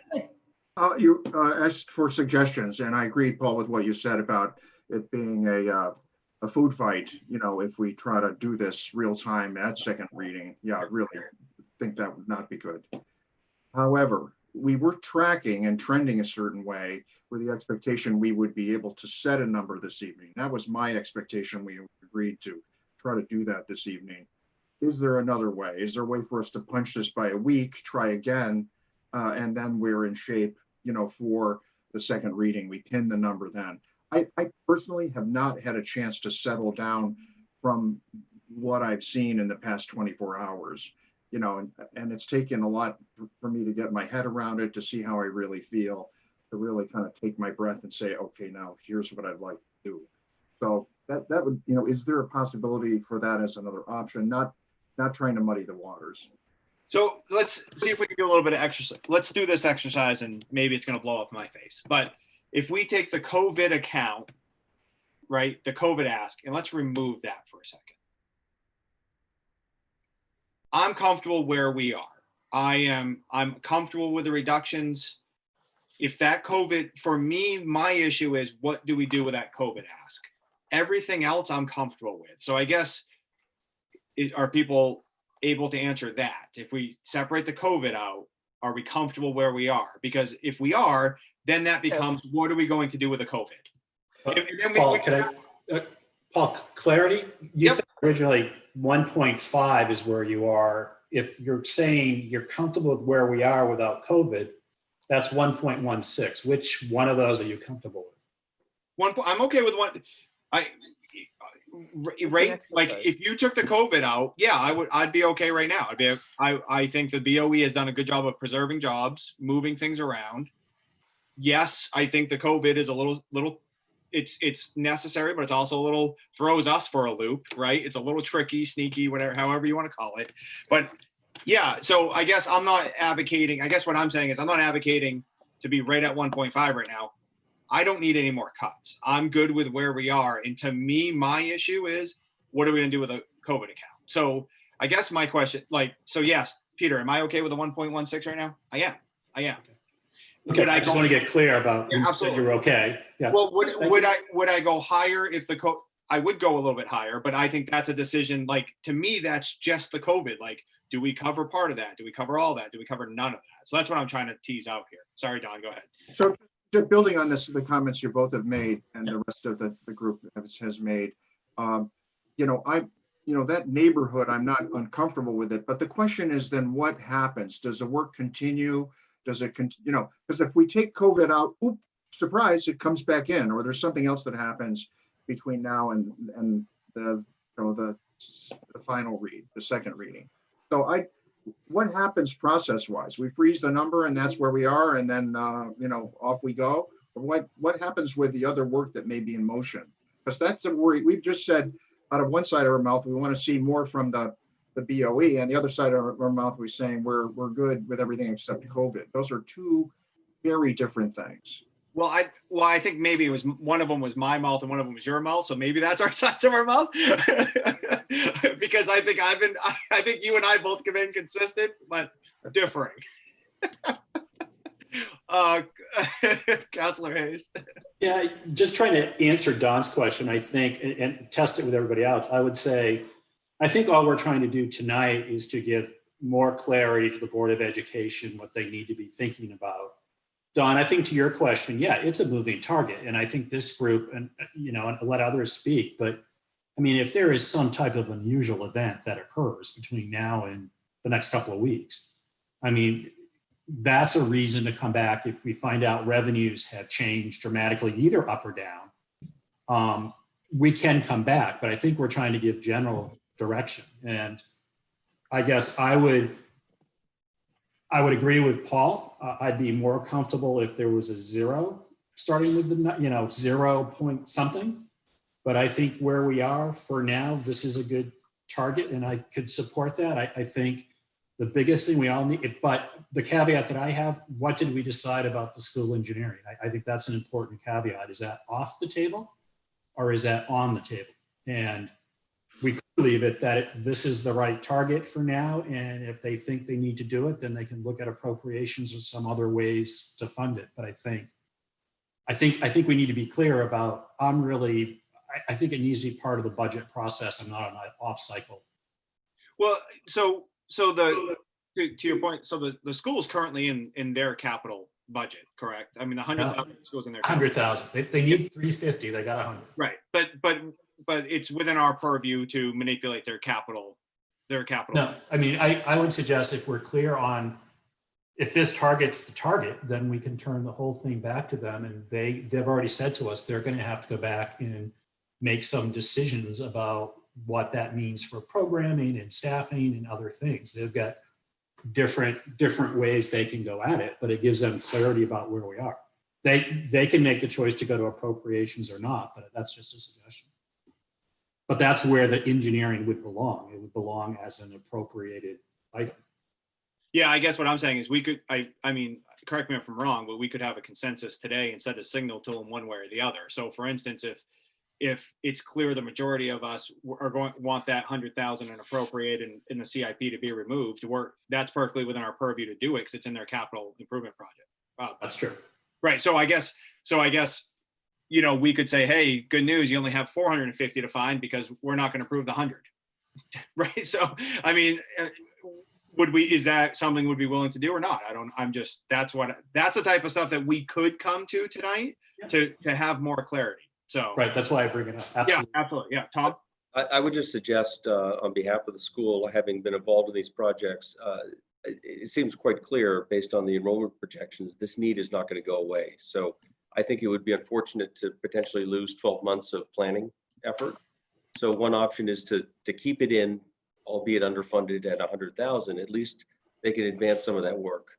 But if there's uncomfort on the part of the council to fund additional, then that's what you do. You don't provide any additional. But I think it would be unfortunate to simply hit the pause button and think that the problem will go away on its own, because I'm quite sure it won't. So can I clarify? So what you're saying is the portion that would come from impact fees goes away. The portion that's currently sitting in the 100K that's in the capital budget stays. Yeah. I would love for the council. I think it's important to keep moving the issue forward. I would love for the council to have a detailed discussion around the use of impact fees. I personally don't see that it's problematic, but I fully appreciate that it's a gray area. So that's a conversation that could be had. But in the meantime, allow the work to continue, albeit at a much reduced level. Councilor Gleisten? So I'm sorry, I'm not looking at the agenda, but I wanted to know if we were talking about the process tonight. I think Tom brought up doing the second read on the 24th and the regular town council meeting on the 17th being a time that we were going to kind of have more discussion, but make sure that we can digest all the numbers. Technically, we have till July 5th on the 60 days. So that seemed to have just come up. Is that gone away? Where do we stand on that, the second read date? Currently, the second read date is on the 24th of. So it did get moved. Okay, so that's what we were trying to figure out today. So yeah, it's going to be a special town.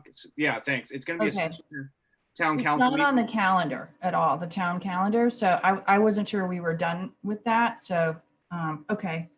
So Well, I guess my confusion about tonight, I have lots of confusion. How about this? These are crazy times. I agreed with a lot of what Jean Marie said.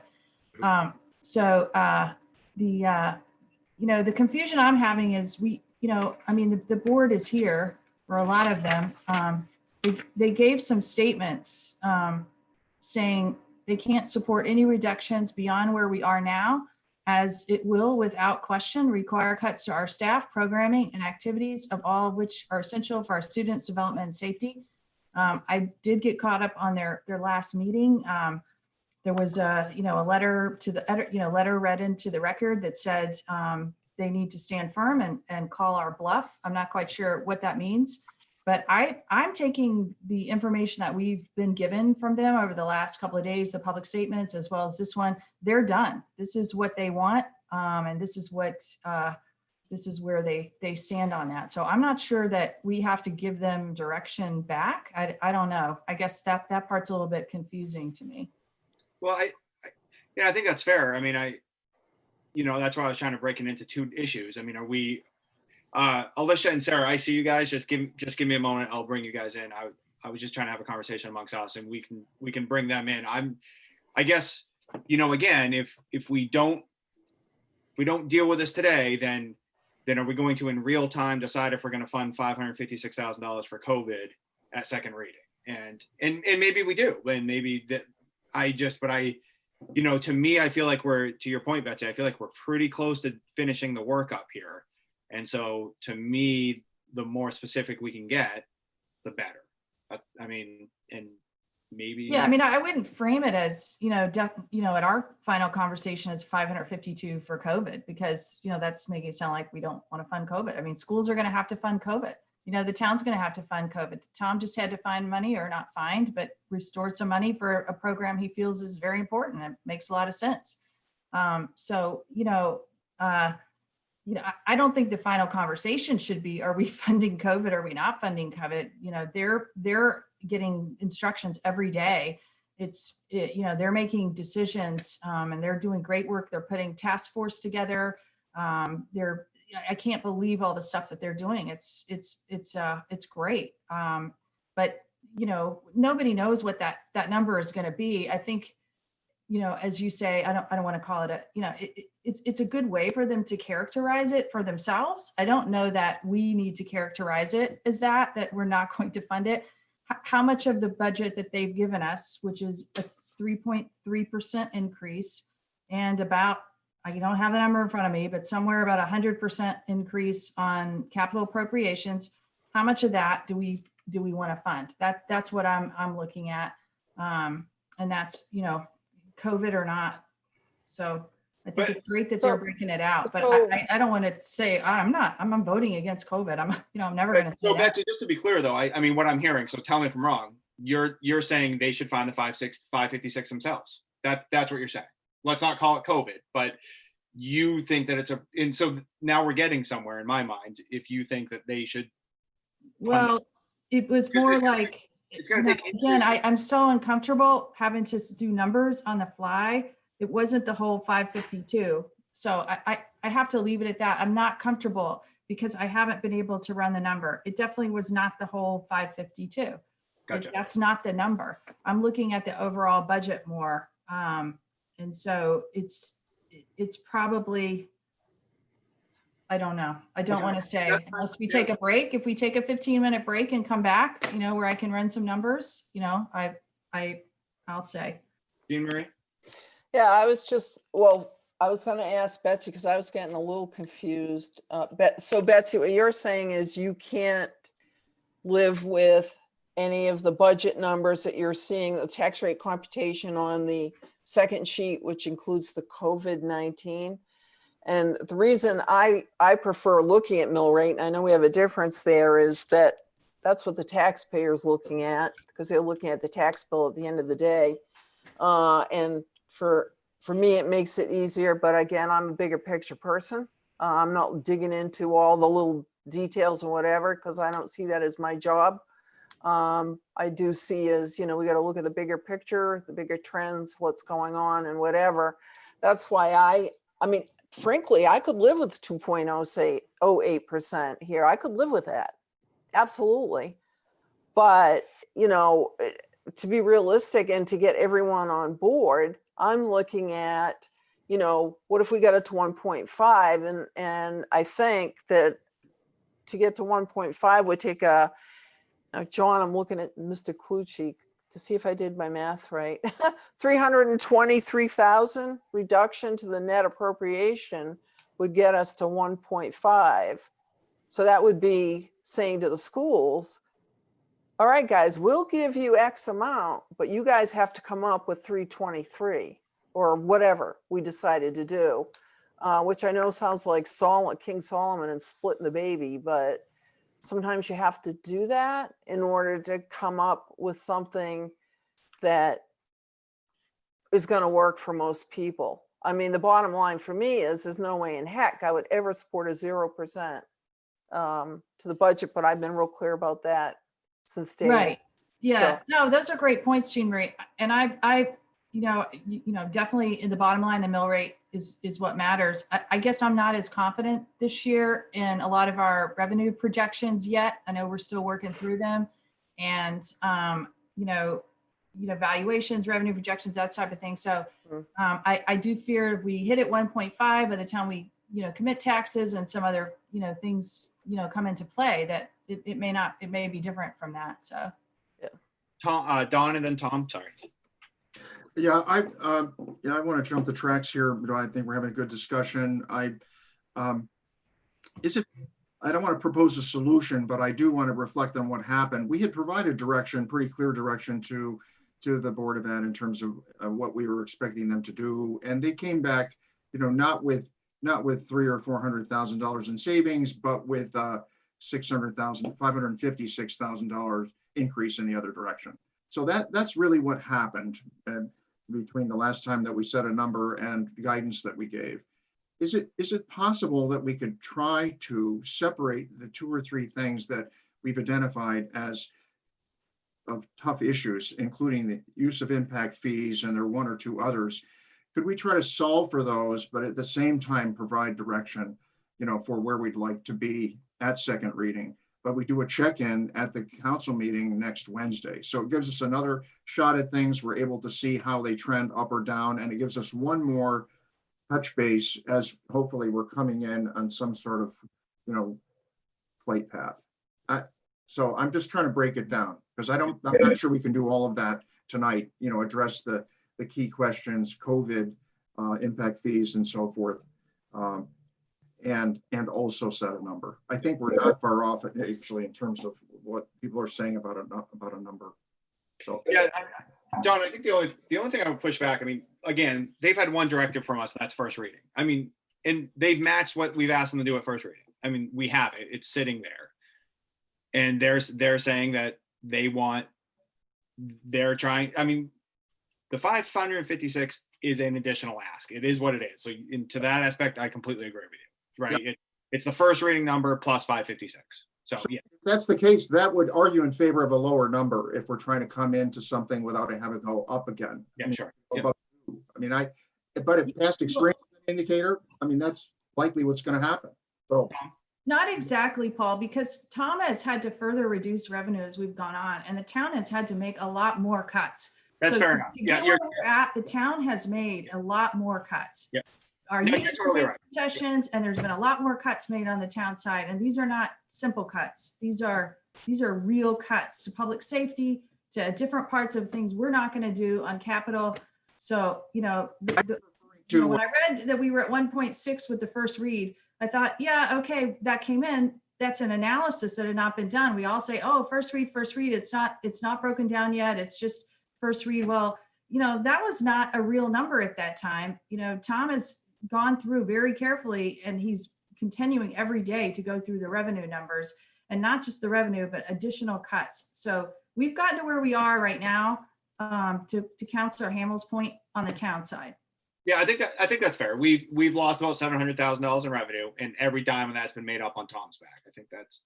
Yeah, I just want to point out to Councilor Gleistein's point, we can only commit taxes once, and so no one is more concerned than I am that we get those revenue projections as accurate as we can, because the final tax rate and that commitment is what we'll have to live with. And so if we have terribly underestimated other revenue sources, the only way to deal with that, frankly, or the first way, will be through budget curtailment, and that will be on my shoulders.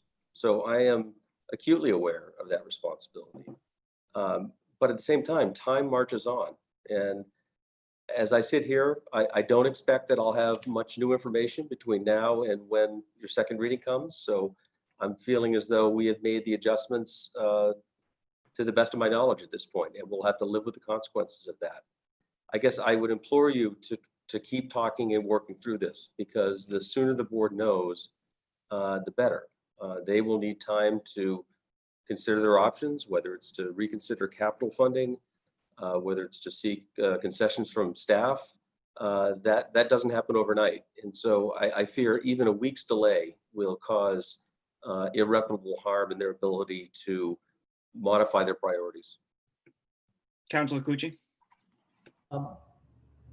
Yeah, to Councilor Gleisner's point earlier about some municipalities or school districts funding or the COVID response through debt service, I'd like to understand if that's a possibility for us. So I guess I don't know if there's some exception with some of the rules that have been passed, but I don't know if you know off the top of your head, Tom. It strikes me that if there are capital items, those are likely to be worthy, but I cannot imagine how you'd fund positions or dispensable or non-durable items like PPE and those sorts of things. I can't imagine how that could be done through conventional financing. And that was all out of state, John. I didn't find anyone in state doing it. And unfortunately, I didn't keep the reference, so I apologize for that. I guess I just have one more question at Tom's point, which is I'm still not quite understanding. It seemed like the BOE is pretty much done. We will vote at second reading, what the final numbers are, and that's what goes to the voters. Is that right? And if they get approved, then they adjust. Do they have to make all the adjustments before the second read? So I just want to make sure I understand that. I think it would certainly behoove the council if it could give early indication and give them time to adjust accordingly would be very well received. They need in very short order after you take action in second reading to allocate the money across the 11 or 12 different spending categories and report that to DOE. So again, as I said, I think they'll need weeks to work through and rework some of these and different approaches. And I think that is time I suspect they would very dearly appreciate if that can be afforded. So I'm gonna throw something out, and again, if it crashes and burn, that's fine. But this is what just Councilor Johnson, Paul Johnson, I guess I should say. This is what I would like to suggest. We're at about 1.2% in the mill rate. I know how ugly it is to talk about it in terms of the mill rate. $100,000 is about 0.15 on the mill rate. So $100,000 about 0.15. So I would suggest I'd be willing to contribute $100,000 to the additional ask and instruct the BOE that they have $465,000 to find in their budget. And we'll see you at second reading. And that's it. And we have second reading and it's all over. And Councilor Johnson and Councilor Hamel. Yeah, I just need clarity. I'm trying to follow the money. Because my understanding on the first read, there was 400 and something thousand in that first read for COVID. So. Correct. Is that true? Yeah, it was. Okay, I saw somebody shaking their head. I didn't want to go down that road if that was incorrect. So that's what happened. And again, I'm just trying to follow the money. Is that money was pulled out, put in a separate bucket and backfilled with something. And I think the BOE is going to come back on. I think you mentioned maybe they could. Yeah. I'm just trying to finish our conversation. I don't want to I do have BOE members that want to get in. I'm a little confused I'm trying to keep this conversation to us because I think it needs to happen. Okay. Obviously, I want them to come in. Every time we put more than 7 of us in here, we lose our way. And I think it's, okay. I'm trying to work. Don't let me follow up then. Yeah.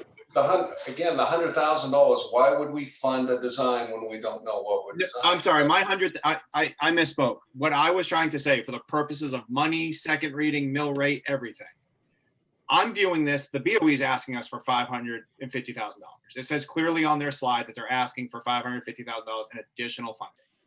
What I am suggesting is that we give them $100,000 of that, which would up the projected mill rate to approximately 1.35, and tell them, if you need to go fund 450 that you're asking for, you need to go find it.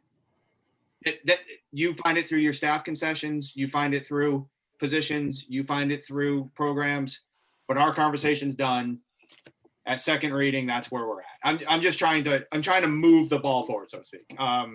Councilor Hamel and Tom, I guess, first. And Yeah, just very quickly, just keep in mind, council's prerogative is sizing the bottom line, how much they can spend. How they spend it is the BOE's prerogative. They've laid out and told you what their expectations are and what their challenges are. But what they're desperately asking for is, tell us what our budget is, and we'll do our best to prioritize within those challenges and fund them. And my simple plea to you is, the more time you give them to do that work thoughtfully, strategically, with partnerships, the better. Councilor Hamel, and if there's nobody else, Alicia and Sarah, I'm going to bring you in. Councilor Hamel, did you have something to say before I bring in? I thought it was cleaner before you anteed 100K. I mean, it was the 1.16% was where we are, or where we were on June 9th. And that's the number before we got the COVID two-step. So that number, seems reasonable to me, but again, I'm going to be on the lower side anyway. But I think that and if we're telling him that plus, we've already told him, if we say on that number, we don't have to ask him for anything else, or are we? I mean, that's the point. Every time we ask him for something else, we get, taken out of the budget, we get something built back in. So I think we really just need to be precise on that. But I just want to react to your. Yep, that's fair. Thanks. Councilor Hayes? Yeah, Paul, I mean, I think it's a great suggestion. I don't know if you want to just go around and just a real short polling of just, is it 1.16 or 1.35? Was that your number that you kept? Yeah, I think it'd be 1.31. Yep. I would suggest maybe just seeing where their consensus is, and that would be okay. The line in the sand, if you will. So I'll frame what I'm saying. What I'm saying is, the school is asking for an additional funding of $550,000. I suggest that we partially fund that request with $100,000 and put the onus on them for the rest, the 465. That's what I would suggest for direction coming out of this meeting. I would split it, but because that's me, I'd make it 250, and then come up with 250. But I think, that we need to give them something. Yeah. Councilor Hamel? So we've got three numbers now, 1.16, 1.35, and whatever, the higher number from Jean Marie. So I think we're going to have a hard time getting consensus around all three of those. So. Yeah. So how about my idea first, and we'll shoot that up or down, and then we'll go to, or not. I mean, if people aren't comfortable doing that, that's completely fine. So I'm not. Just to maybe restate that, I think it's the same point, but essentially adding in $100,000 to their operating budget. That's all I'm doing. The And find the rest. Yeah. The effect of which at this point would produce expected mill rate increase of 1.35%. Yeah. Peter? Well, I think, are there two options we're going to vote on, or just one option? I mean, well, I mean, we don't even have to. I don't. No, I think it's important to do it, but I just. Yeah, I would say to if we want to throw the let's say, this is why I was trying to frame it in COVID. This is why it's easier. Like, is the COVID all their responsibility? Do we want to take on 100,000 of that responsibility? Okay. Or so maybe that's a simple answer. Yeah. Yes. Exactly. That's what I was trying to. Yep. That's all we should say as you go around the horn. Yes. Right. So to me, is the COVID 100% the BOE's budget responsibility? Are we willing to contribute X amount of dollars to it? Jean Marie has suggested we split it. I've suggested we contribute 100,000. And when I say it's just increasing their operating budget by 100,000. That's. Go ahead, Peter. Sorry. Yeah. So I'm at non-COVID staying at the 1.16%. Perfect. Good. We at least got somebody on there. We're good. Mr. Hamel. I second that. I'm on that too. All right, there's two. Okay, Counselor Johnson. I third that because I fully, I feel comfortable that the 1.2 billion, which is allocated for COVID-related expense, it's just hung up in red tape on how to give it. Our schools are going to get what they need. So I go with the Peter and Mr. Hamel. Okay, good. Counselor Clucci. So what we're responding to is, are we okay with the budget outside of COVID? And then is there going to be a future discussion about what we do about COVID, or is this just going to, we're saying we're good, BOE, you got to go figure out COVID. I think three counselors just said BOE, you have to go figure it out. Yep. Okay, I'm not quite there. I would be more in the 100 to splitting it with them. And what I'm looking at is, to Betsy's point earlier, their gross budget is going up 4.5%. That's a big number, but their enrollment's going up too. So they're going to be servicing more students next year. And I just think that we have to account for that somehow. And when you take out another 500,000, there, it gets that, brings that 4.4% closer to 1.8. That's, given the situation, that's tough to be successful with. So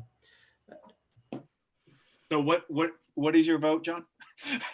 My vote for the BOA, you're all on your own. I can't support that. Okay, so you're whatever is non-BOE, you're on your own.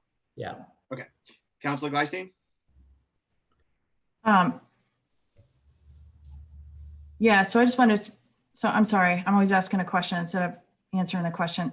So John, you just said, so the non-COVID tax, okay, so they'd have to be reduced by another 552. Okay, so you say that's like a 1.8% increase if we do the COVID? Per student.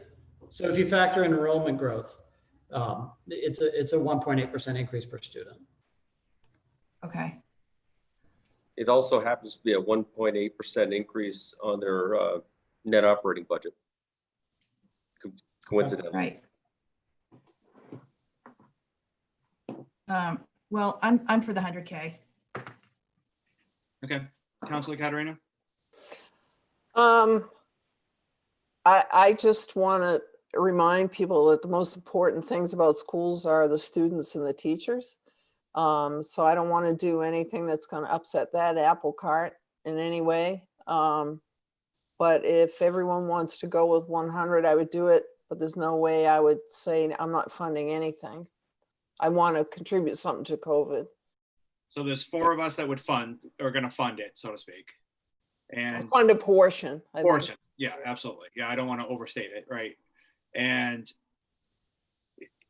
I guess I'm going to go back to Jean Marie and John. I mean, I'm because you guys didn't necessarily say 100, so I just don't want to. John, can I ask you to talk about, you and I were playing with some numbers earlier, and you had said net decrease get to 1.5 was 3 something. I'm trying to find my notes. So that is what I said. And yeah, I had 323. So I think what I came back to is a 1.15% mill rate increase gets you to a mill rate of 14.92. And that, based on our mid-range valuation estimate, that gets you to a net appropriation of $70,222,757, which is a $323,000 plus or minus difference from where we are now. So just comparatively, instead of adding 100 to their operating budget, adding 323. Well, this might be easy. Betsy, you're not budgeting higher than the 100, right? Well, because if you're not, it's very difficult for me. The increase, in the way that it's been framed, I mean, where my discomfort is coming is calling it paying for COVID. I'm very uncomfortable with that. But we also said it was the right thing to do for them to carve it out that way. So it's a tough, I know it's tough. Well, it's good to look at it that way because of reimbursements and things like that. it's a good way to look at it. It just feels like there's still things that maybe, with the capital, the capital ask, I haven't been able to look at the detail, and, that's their ask. So, and I haven't been able to go back through the tiers of what got added back in. So, it's just a very tough call. I would definitely not be anywhere more than 100. So without the 100, we're at what? 1.16? Yeah, 1.16, yeah. And with the 100, we're at, 1.35, that's my phone calculation, but okay. I'm pretty confident with it. And this is to give them a target, and then there's still more discussion after this, or can you explain that process to me? I mean, my thought would be we don't have to talk to them again.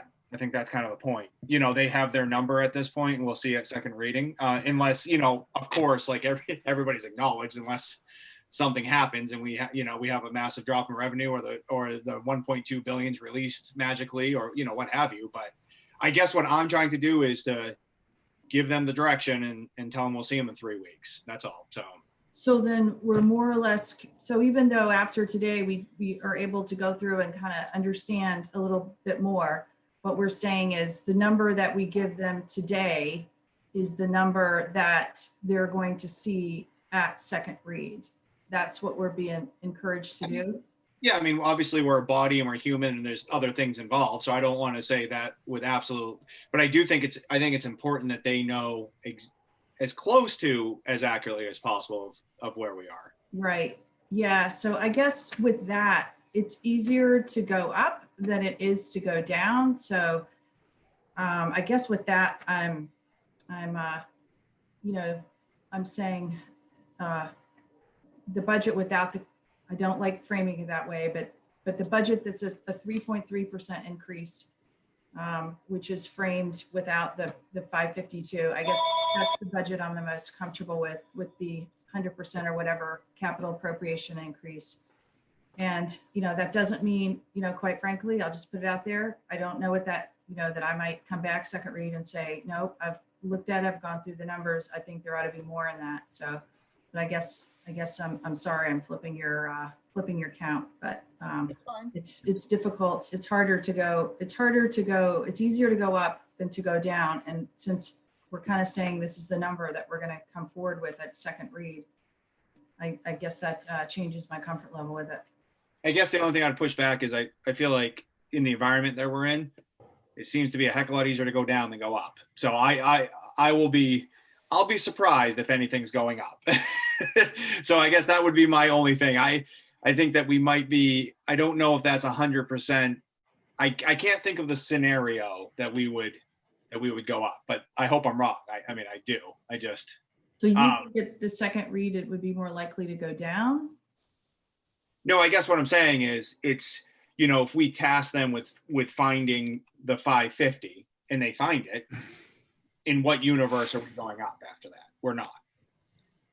They're going to do the task we give them, right? So if we task them to go find the 550, they're going to find it. They have to.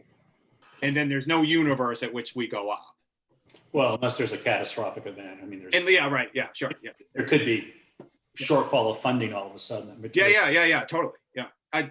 Tom and then Don. Sorry, guys. Just a question. A number of you have mentioned potential opportunity to look back at capital. Is there any appetite, to the extent that they modify their capital request, that those monies, some or all, could go toward operating? Well, that's what they're doing now. I just think that sort of guidance could be very helpful as they look to piece this together and set their priorities. I feel like we've been pretty clear that we're taking most of their recommendations for what they shift from capital, away from capital into operating if they have to.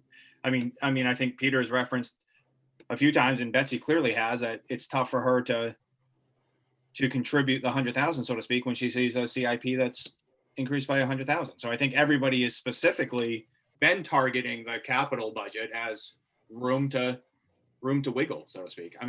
Correct me if I'm wrong. I don't want to speak for everybody, but I feel like we've all been comfortable in doing that. But But Tom, is your question to move something that's an appropriation to bond it? Is that what you're? No. The question on the table was potentially giving them $100,000 more in their operating budget, but and going back to work to figure out how they're going to prioritize and how to fund the things that they think they need to at the levels they need to. In the course of that evaluation, I hope they look back at capital, and to the extent that they derive savings from there, is Right. there an appetite of applying those savings toward their operating? Yeah, I mean, that's what we've done through Okay. different phases. So yes.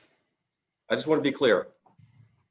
Okay, Betsy, I'm going to say that there is a consensus to tell the BOE that they, the 550, 556 is on them, so to speak.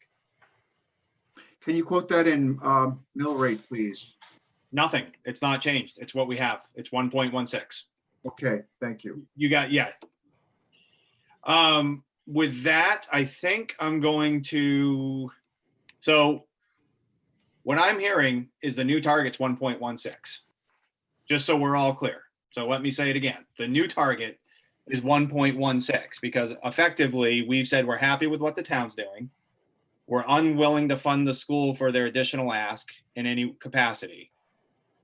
So everything has to be neutral from here on out. So we're at 1.16.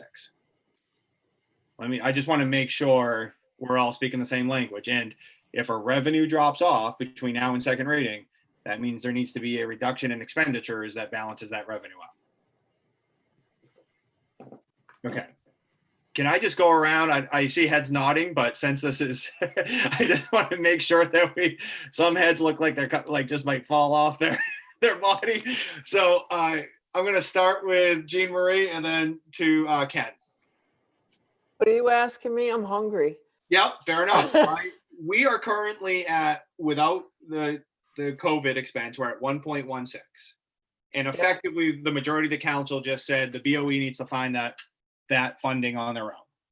Well, I don't agree with that, but I will go along with the majority. Well, me either. I mean, I don't agree with it either, but my point is what they're effectively saying is, Yes, at second read, Right. the midline mill rate should be 1.16. I guess, yeah, if that's what the majority wants. Is that what you wanted to hear me say? Yeah, because I'm the only one talking, so I want to make sure it's made as a body. That's all. Councilor Johnson? I think you wanted to know if you were in support of that, right? No, I don't support it. I think we're overruled is what I'm saying. I'm trying to frame this as where should we be at second reading? There's a lot of tendency to say, wait, this isn't where we were, but all we're doing right now is saying we're happy with everything and we're not kicking in for the COVID. Yeah, but the majority of the council right now is saying this is what they want. So Yeah. I support the majority of the council. I don't have any other choice right now. Mr. Johnson? I support that. Mr. Hamill? I support that. Mr. Hayes? I support it. Mr. Clucci? I concede that that's the consensus of the council if we get 4, but I do not support the concept Right. Fair enough. on the Ms. board. Gleistein? Begrudgingly, I support it. Okay. I too acknowledge that it's the consensus of the council. I do not support it. Okay, with that, what is number 4? I think effectively you've already done that. It was establish updated town and school budget expectations. Okay, and we've done that. With that, I'm going to take public comment, and I'm going to go, Ms. Giftos, you are first. My guess is Sarah and Alicia might want some dialogue with us, so of course we can dialogue.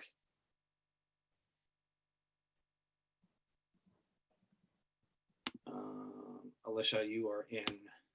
Hi, can you hear me? We can hear you. Yep. Okay, great. So I've got 3 points that I'd like to address if that's okay with you. I've heard Tom make his presentations and effectively, and he got to the point with his reductions where he said, you know, this is so far that I can't support it. And I just found it really interesting how that, and by the way, I think that was, you know, I'm not objecting to that at all. I support whatever, you know, he says, and and respect his opinion. But I just found it was really interesting the way that information and his recommendation was received by the town council, in contrast to the board's position, where we've gotten to the point where we can no longer support this. And, you know, we've really tried to foster collaboration with the town council to our own detriment many times, so that when we get to this point at the table and we say, we can no longer go any further, you'll trust our opinion, you'll know that we've done our due diligence, that we've uncovered every stone that we can to get to that point. And we've done it to the extent that last week I was at a finance committee meeting and we nearly cut $7,000, a mere $7,000 from our budget that would have fireproofed curtains for the stage, that directly impacting the safety of our children. And that's how low we had gotten. That's how far we were digging, how bad it was. And so for us to now come and say we're at our lowest level, and I'm talking general operating budget, not CIP, because again, that's your purview. And for it to not be met with that same type of respect that Tom's recommendations were, is really disheartening and unfortunate. And I really would like to see that change, because we've spent hours to try to foster that. And the narrative in the community is, oh, the BOE wants to slash our budget. No, the BOE wants to work to support something good and have a partnership where the town council trusts what we say. And so for you to now say, well, let's just pick who wants 100, who wants, 550, who wants to stay the same, with all of these random numbers. The bottom line is 100 is going to mean more than 5 teachers cut. All of it is, the whole 550 is going to mean 7 teachers cut at a time where we have increased enrollment, increased student need, and we need distancing, social distancing because of COVID. So I think you're teetering on negligence for the health and safety of our students. And I'm concerned and I'm disappointed that we're at this place. So I want to talk about, that's my first issue about your goal setting and the backwards way it's happening, and the fact that it's going to directly impact the health and safety of our students, and that's left out of the conversation. So that's number one. Number two, $100,000 towards the new schools, it's not going to get us any work. You're putting money out every year for modulars. It's inadequate space. It doesn't retain its value, and it's going to keep occurring. We all know that we need to make this investment, and you're either going to make it now or you're going to make it exponentially in the future. So I think that that's a mistake to wait. There's not going to be any getting out of that predicament. It needs to happen. And every day we wait, it's going to cost more to the taxpayers, and it's going to put our kids in a worse position. So that's a mistake. And then third, to talk about not funding COVID is just, it's laughable.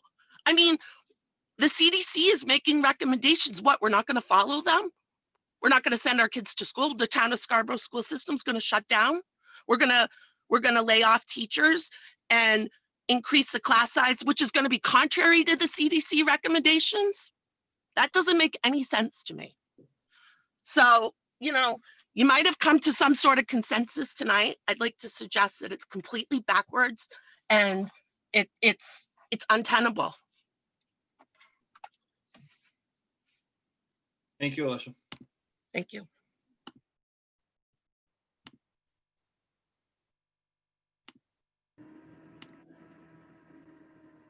Miss Ash Cuthbert, you are up next.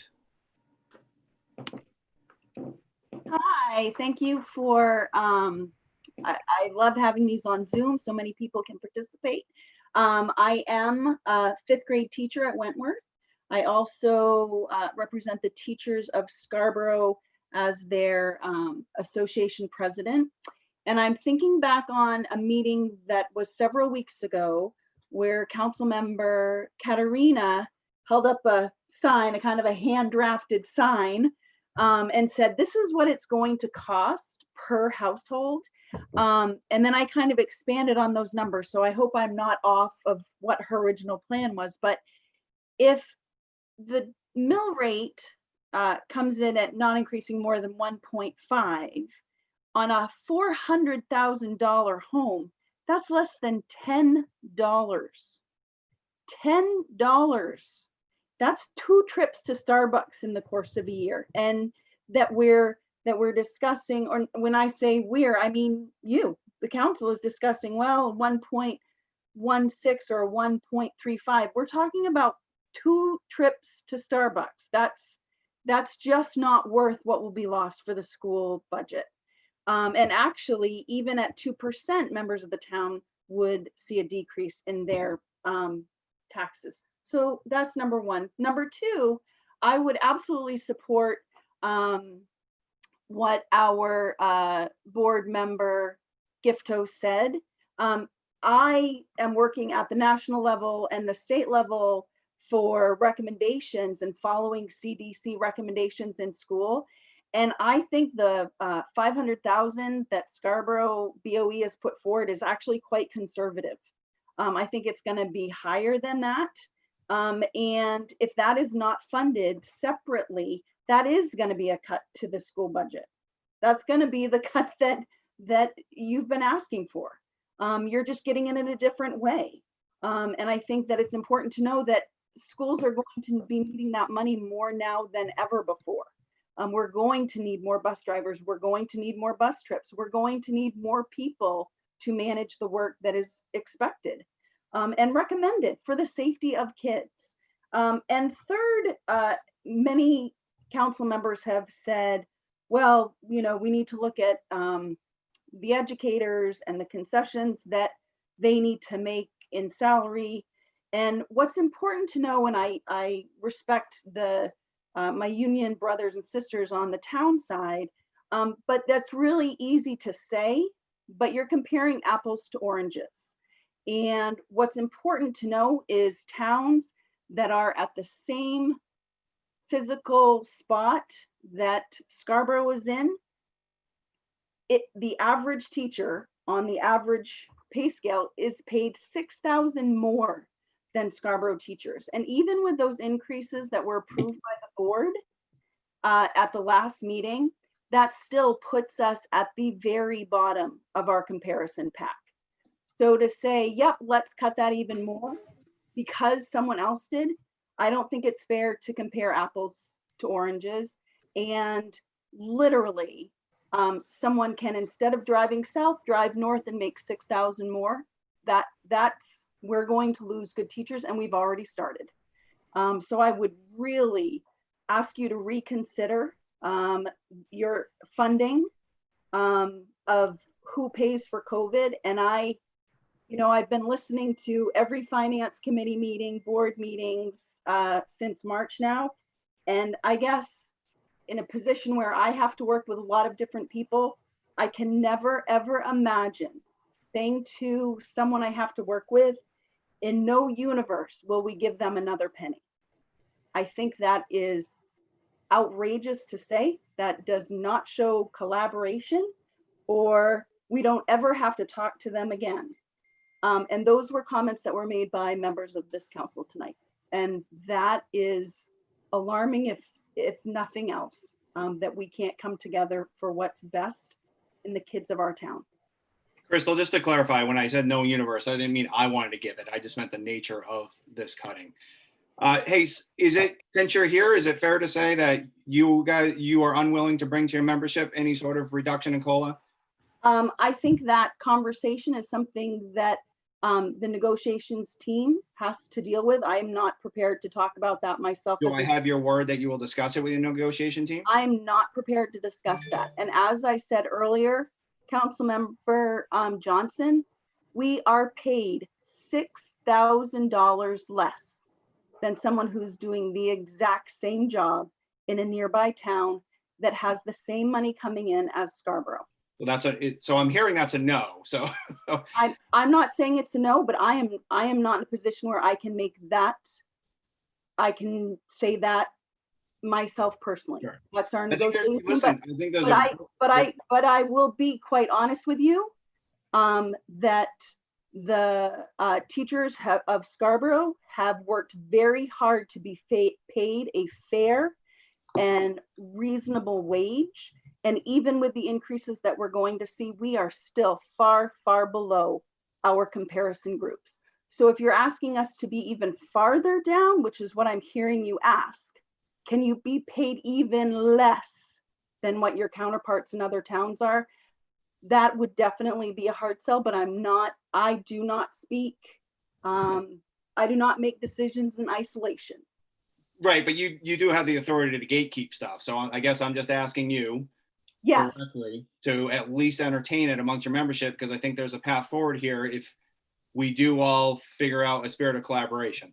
So, and I get the frustration, and so, but what I'm hearing you say is, Crystal, would the educators of Scarborough be willing to be paid even less? yes, you're hearing me correct. I'll state it for you.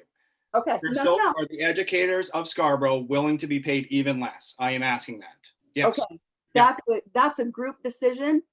Yep. I asked that you let the group make it. That's all. Me personally, I think that you even asking that is offensive to me. And I'm an educator of 25 years. Fair enough. $6,000 is a lot to swallow. Fair enough. For the pleasure of teaching in Scarborough. Did you want to ask Miss Crystal? You're in the meeting now. Councilor Hayes? Good. Yeah, I mean, just a couple of things I'd like to point out. One, and it really does get confusing, but a lot of people think that the education budget hasn't increased, and actually what was the gross ask in last year in 20 was 51.6 million. What we just talked about is a number of 53.1. So it's a 1.7 million increase. And it's not that we're not funding COVID, as was just stated. The COVID funding was in the original budget that we have talked about. So we had anticipated in the original budget we have talked about had the COVID funding. It's still in that budget. They just asked to carve it out and ask for an increase. So absolutely, we just went through that this evening. That money was in the budget that we reviewed at the first read. So that is still being funded with these numbers. Okay, thank you for clarifying, Councilmember Hayes. I specifically remember you going around and deciding if you want to, out of the $465,000 ask, if it was 100,000 you wanted to give, if it was nothing that you wanted to do out of that. So my recollection, and I should have been clear, is the new ask. So the straw poll was for the new ask. No, that's what in actuality happened is they already had the 430,000 of COVID funding in the budget numbers we had reviewed. They were asking for an additional $430,000. They backfilled that. So the COVID is being funded at that level we've talked about. We may have used the wrong terminology. It wasn't we weren't funding it. We just weren't going to fund the additional asks they were asking for. And it wasn't for COVID. It's because they backfilled with other things. All right. Well, Crystal, thank you. We appreciate it. Bye.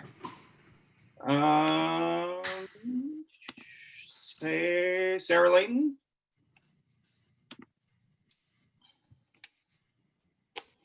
Thanks, Paul. Can you guys hear me? Yep, we can. Yep. Okay, awesome.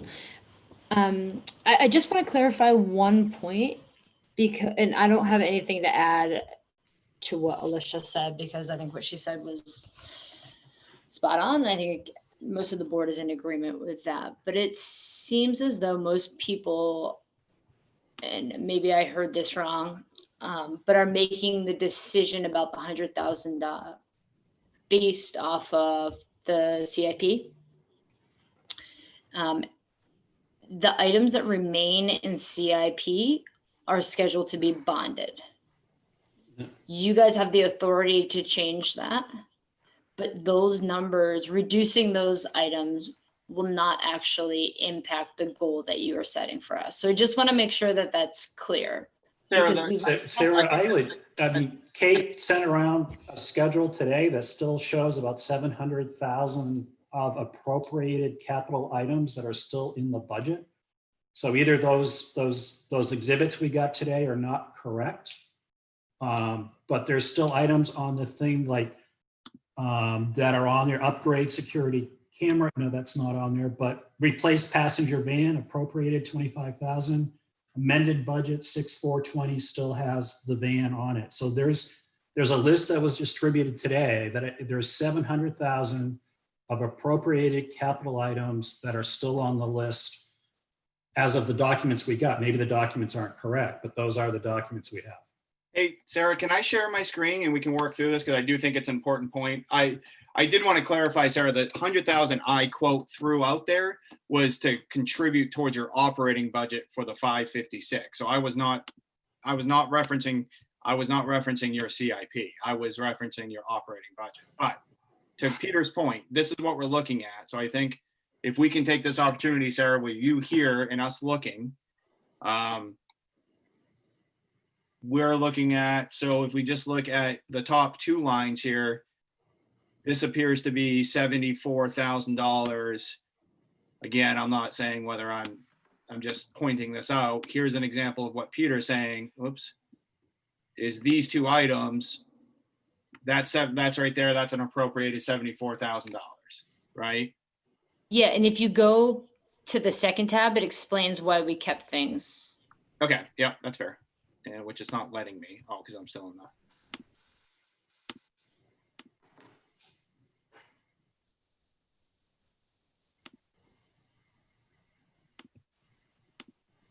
Yeah, okay, so here's your explanation for the why you kept appropriated items, right?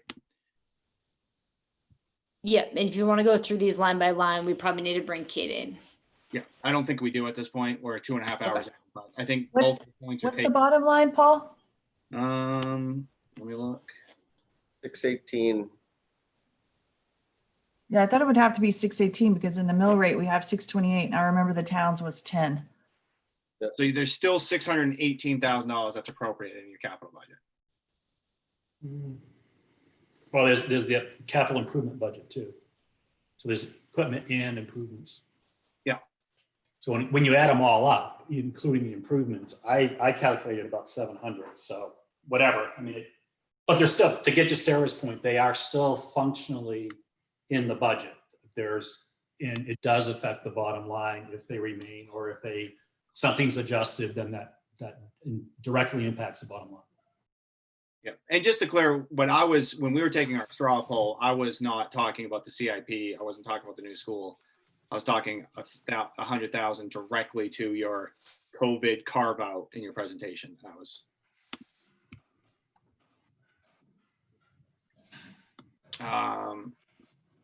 Sarah, did you have anything else? I'm sorry. Nope, I think Alicia pretty much covered it all for the board. Okay, thank you, Sarah.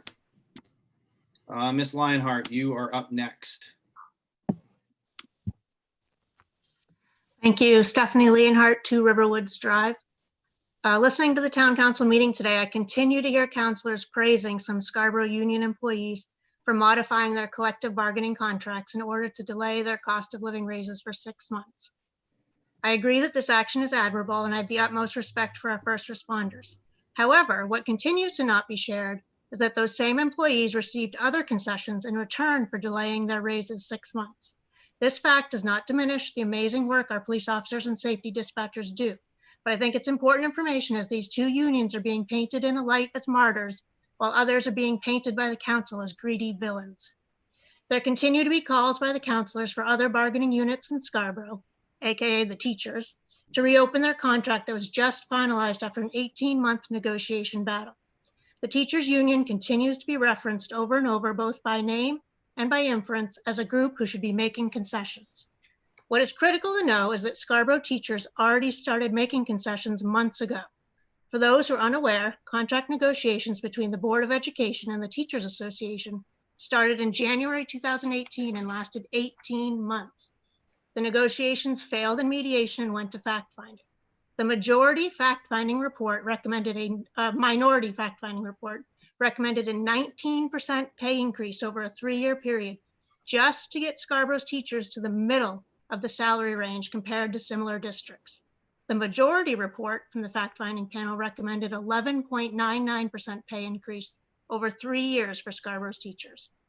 While Scarborough's teachers would love a 19% raise over 3 years, or even an 11.9% raise during that same time, they recognized, given the times, that would not be rational. So in March, they accepted the board's best offer contract. The majority of Scarborough SEA faculty members, 97.5%, approved that contract. It's important to note, members of the faculty contract are not receiving any perks in exchange for their concession to take a smaller pay increase, which will still leave them at the bottom of the salary range compared to comparable districts. The fact is, the teachers of Scarborough worked for a year without a contract, including working harder than ever to provide distance learning without a contract in place. It's time for the town council and the citizens of Scarborough to acknowledge that the teachers of Scarborough made concessions long before any other bargaining unit by working a year without a contract and by ratifying a contract with a salary scale that will continue to put them at the bottom compared to their cohorts. Last week, there was a public commenter who said, we can pass the budget the hard way or the easy way, with the implication that the easy way is a 0% mill rate increase. As a taxpayer and school employee, I emphatically disagree. And I believe that 3,021 students in Scarborough Public Schools would also disagree. A 1 to 2% mill rate increase will still result in a tax decrease for some and a slight tax increase for the rest. It is well known that a thriving school system is critical to higher property values. Scarborough is currently a top-notch institution as evidenced by its top 5 niche ranking among public high schools in Maine. The town of Scarborough needs a 1 to 2% mill rate increase in order to avoid the devastating impact potential cuts to our schools would have, both on our children's education and on taxpayers' property values. Please stop asking the Board of Education to make cuts that are going to devalue Scarborough schools and negatively affect taxpayers' property values. Thank you. Thank you, Stephanie. Tom, could you just, and this is not some sort of, I'm not trying to do a rebuttal.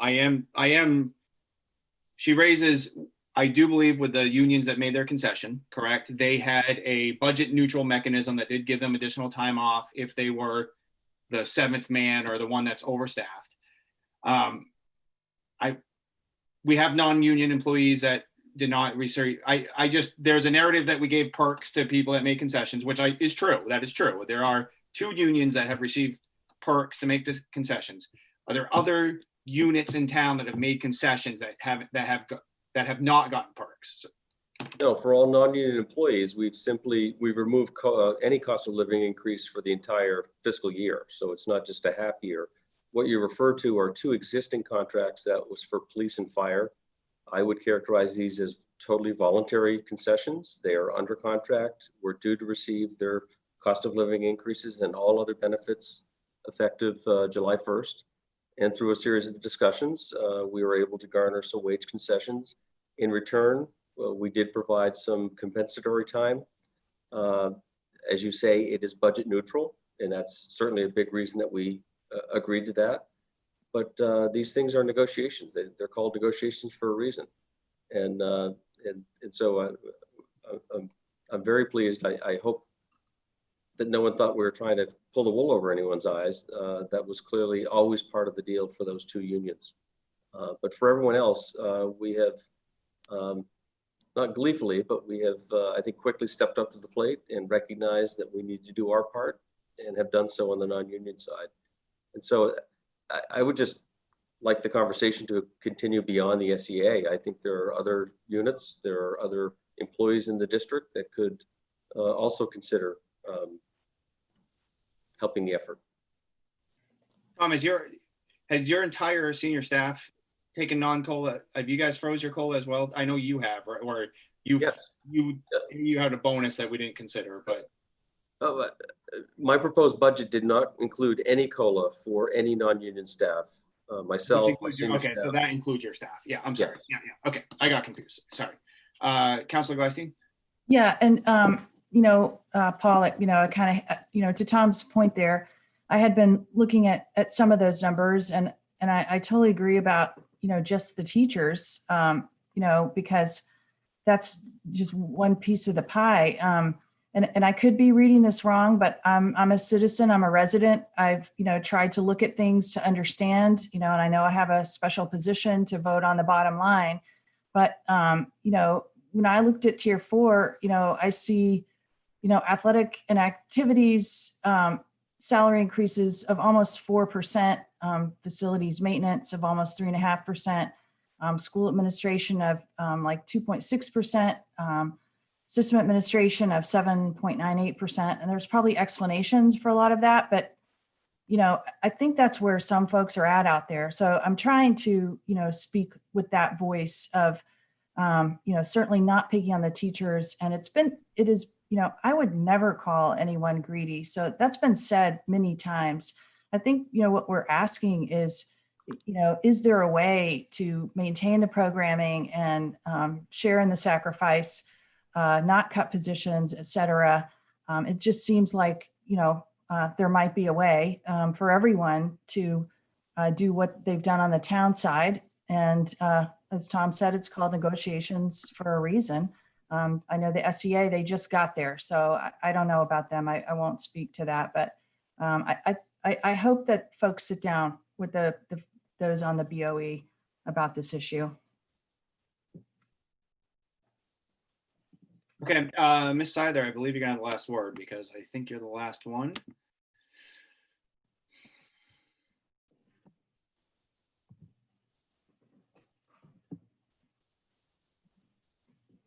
Is that cool? Can you hear me? We can hear you.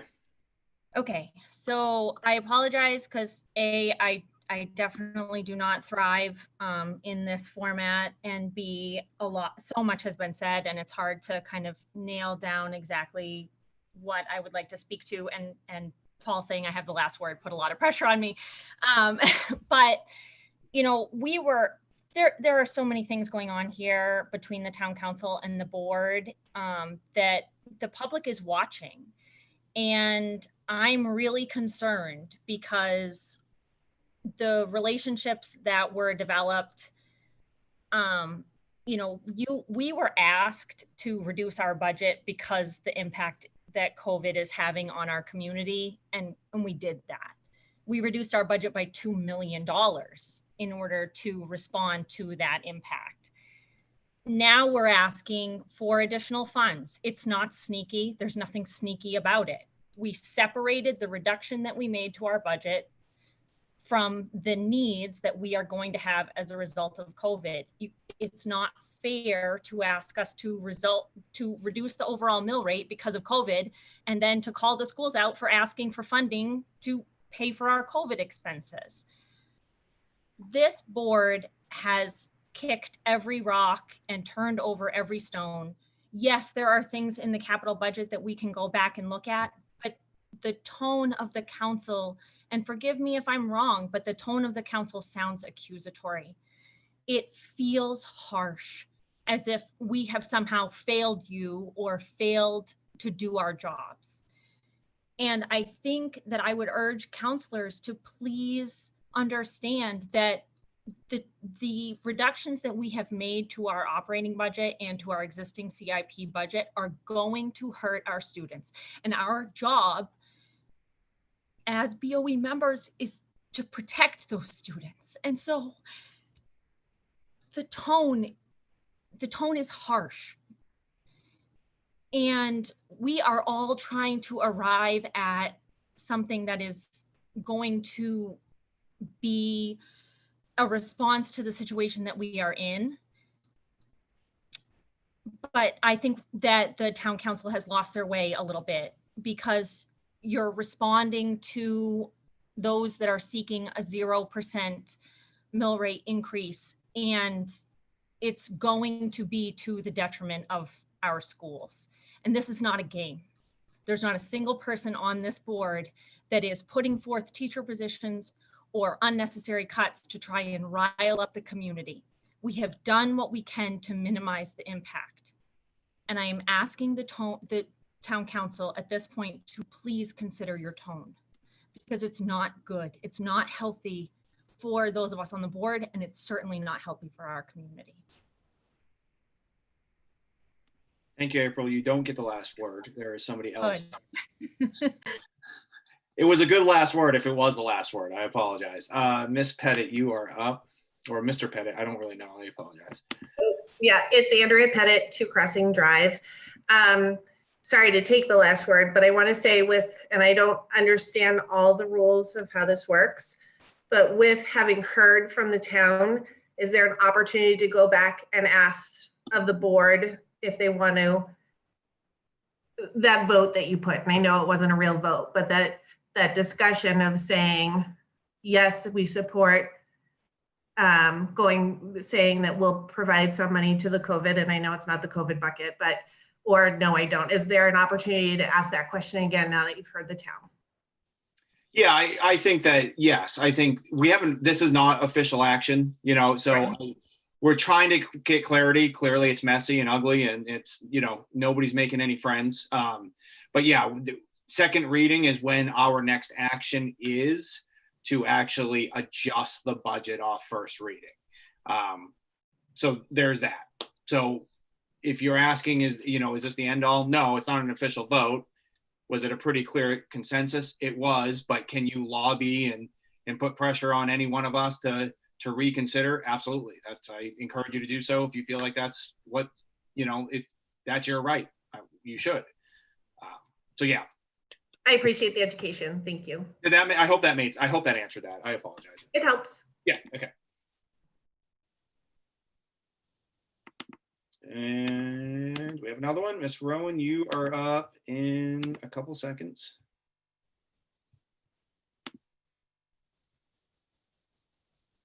Hi, can you hear me? Aaron, I'm just gonna turn your video off because it's our Yeah. Yeah. Thank you. Yep, go ahead. I just wanted to voice my support for the comments made by Ms. Giftos, Ms. Seither, Ms. Layton, and Ms. Leonhardt. I think that their words were very powerful, and I know it's hard to have these kinds of conversations with colleagues, and I just really admire the strength with which they made their cases. I would like to say to them that I don't think it's at all personal. I think that when I say that, I mean, I don't think that the comments coming from counselors who would like to see the school budget lower, I don't think those are intended to be personal comments.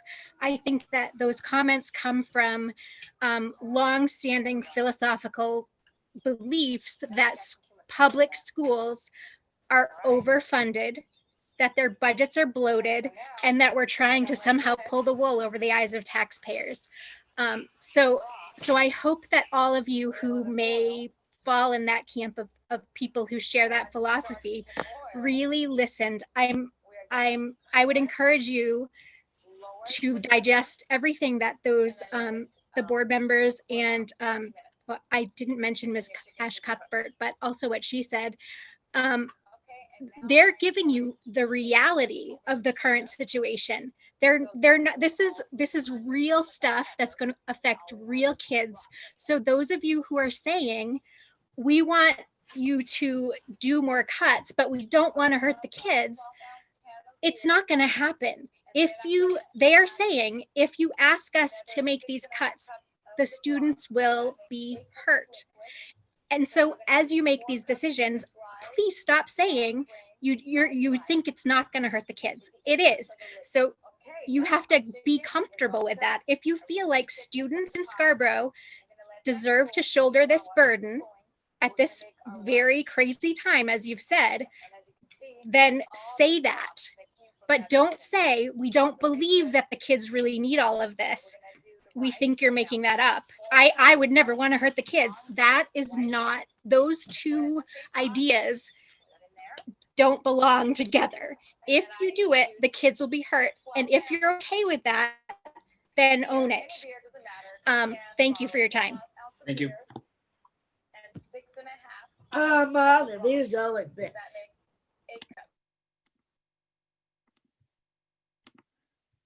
And I think that will be the official last word.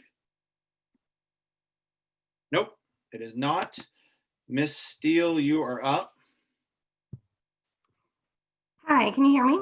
We can, yep. Okay, my name is Jessica Steele, and I am the principal at Pleasant Hill School. I did not know that we had permission to speak, but was granted that, so I appreciate you taking me as the last word. I assume that all of you are parents or that you have a small child in your life. The work that our leadership council has done, the work that the town council has done, the work that our school board has done has been with full heart. And I appreciate everything that you guys are doing to support the town. What our job is in the school community is to support children. What is being asked of our school department across time throughout the history of public funding of education is to do more with less. What you are asking us to do yet again is to do more during a global pandemic with even less. This is about the health and safety and well-being of children. And I would challenge any adult in any of these groups to look at a child and say, I'm sorry, I can't help you because I don't have the money. We have the money. We can figure this out and we can support kids. It is not okay to look at any child and say, you don't deserve our support. You don't deserve this money. And that is the tone, just like what April said, that is the tone that we are hearing from our town council to our school department. It is heartbreaking. It is soul crushing. And I cannot, in good faith, look at my parent community, look at my teachers, or look at any of my students, ages 5, 6, and 7, and tell them, I'm sorry, sweetie, I can't help you because we don't have the resources to support you. That is not okay. And that is not what a strong community does. I beg you to help us figure out how we can do this to support our kids. Thank you.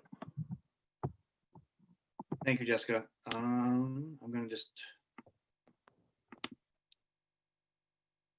Anybody else?